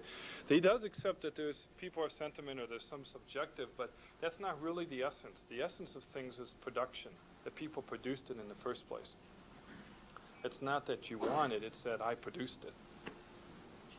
This lecture series isn't valuable because you people want to listen, it's valuable because I'm working. Right, so That's I where got somebody very sentimental about this whole lecture, and so I sold it to them for twice the price. Okay. Where does the sentiment come in? But then now you get this transformation problem issue of going from the labor that I produce to the market price, and you would say that ultimately market prices go back to labor value. But the whole technical thing is highly debated, whether it can be shown. There's this whole thing that's an input-output matrix model that they do, and the guy who finally did it the best is a man named Pierre Schaffer at Cambridge, and he wrote a book that's about 50 pages long, and it took him from 1929 to 1965 to write this book, 50 pages long, and it took me about 50 days to read it. It was very complicated, and it's a little technical model where he has what becomes the value, the unit of account for the system is the national labor. It's very odd. He's got this and this, and then I don't even know if I could explain it verbally. I doubt if I could explain it with a chalkboard. But there is attempts to do that, to bring in all these other things and show how everything goes back to labor. But I think it's missing the point. The whole point is it's the form, it's the essence. It's not this technical pricing thing. Super interesting. Could you compare the value of two items? What's this, when he talks about labor, is he willing to say that there's more He is initially. put into this than that? Yeah, he is initially willing to say that. He talks about that. Oh, I might make another point, by the way. It sounds like he would quantify it. He would, but that, as a first approximation, The measure would be the amount of time you think, rather than the price of it. sure, he has both things in his book. The second volume of Capital talks a lot about this magnitude of value, but that's sort of that's missing the point of what he's really at.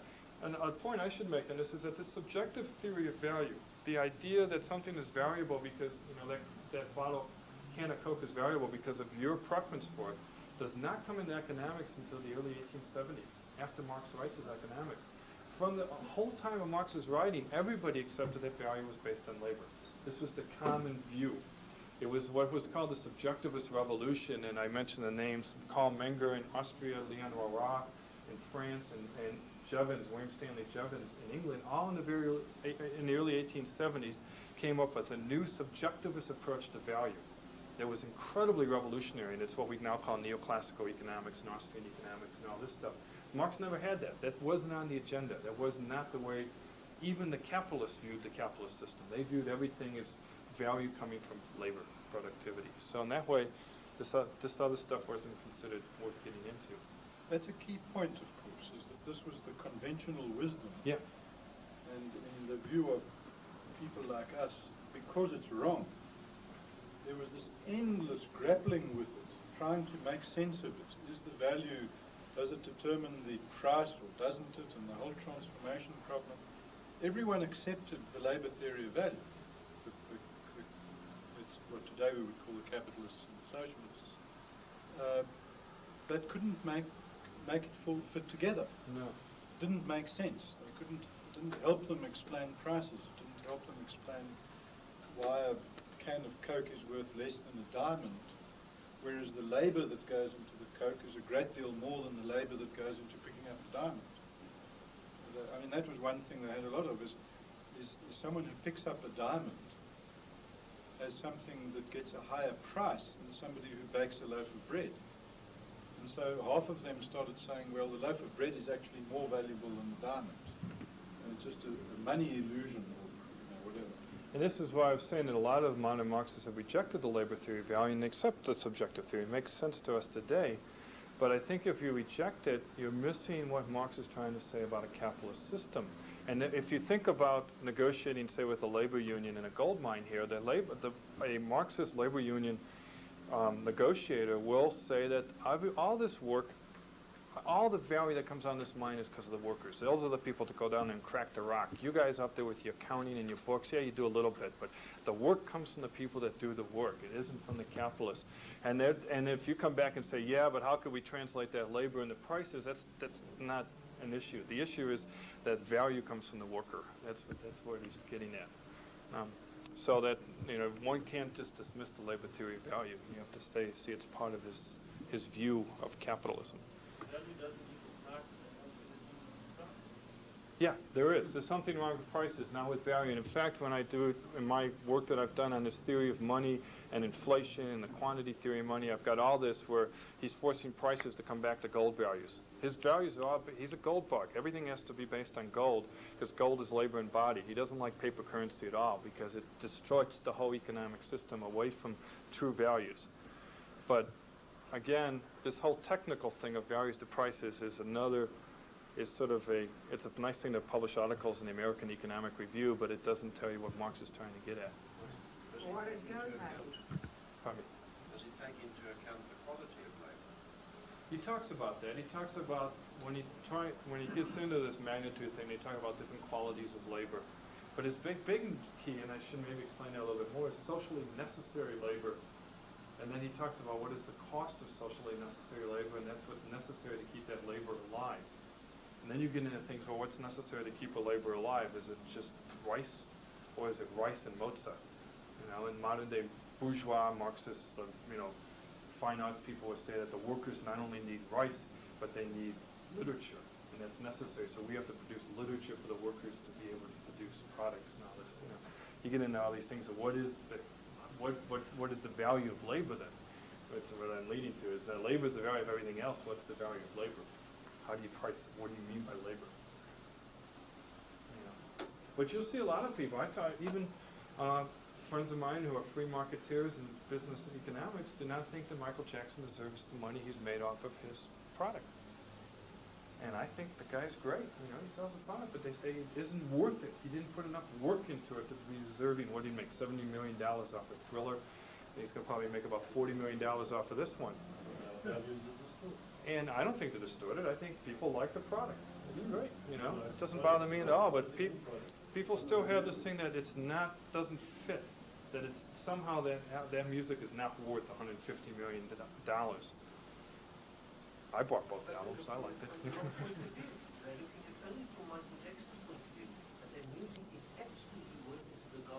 Yeah, but that's a subjective theory. The labor theory would look around and say that the values are the price. That's ridiculous.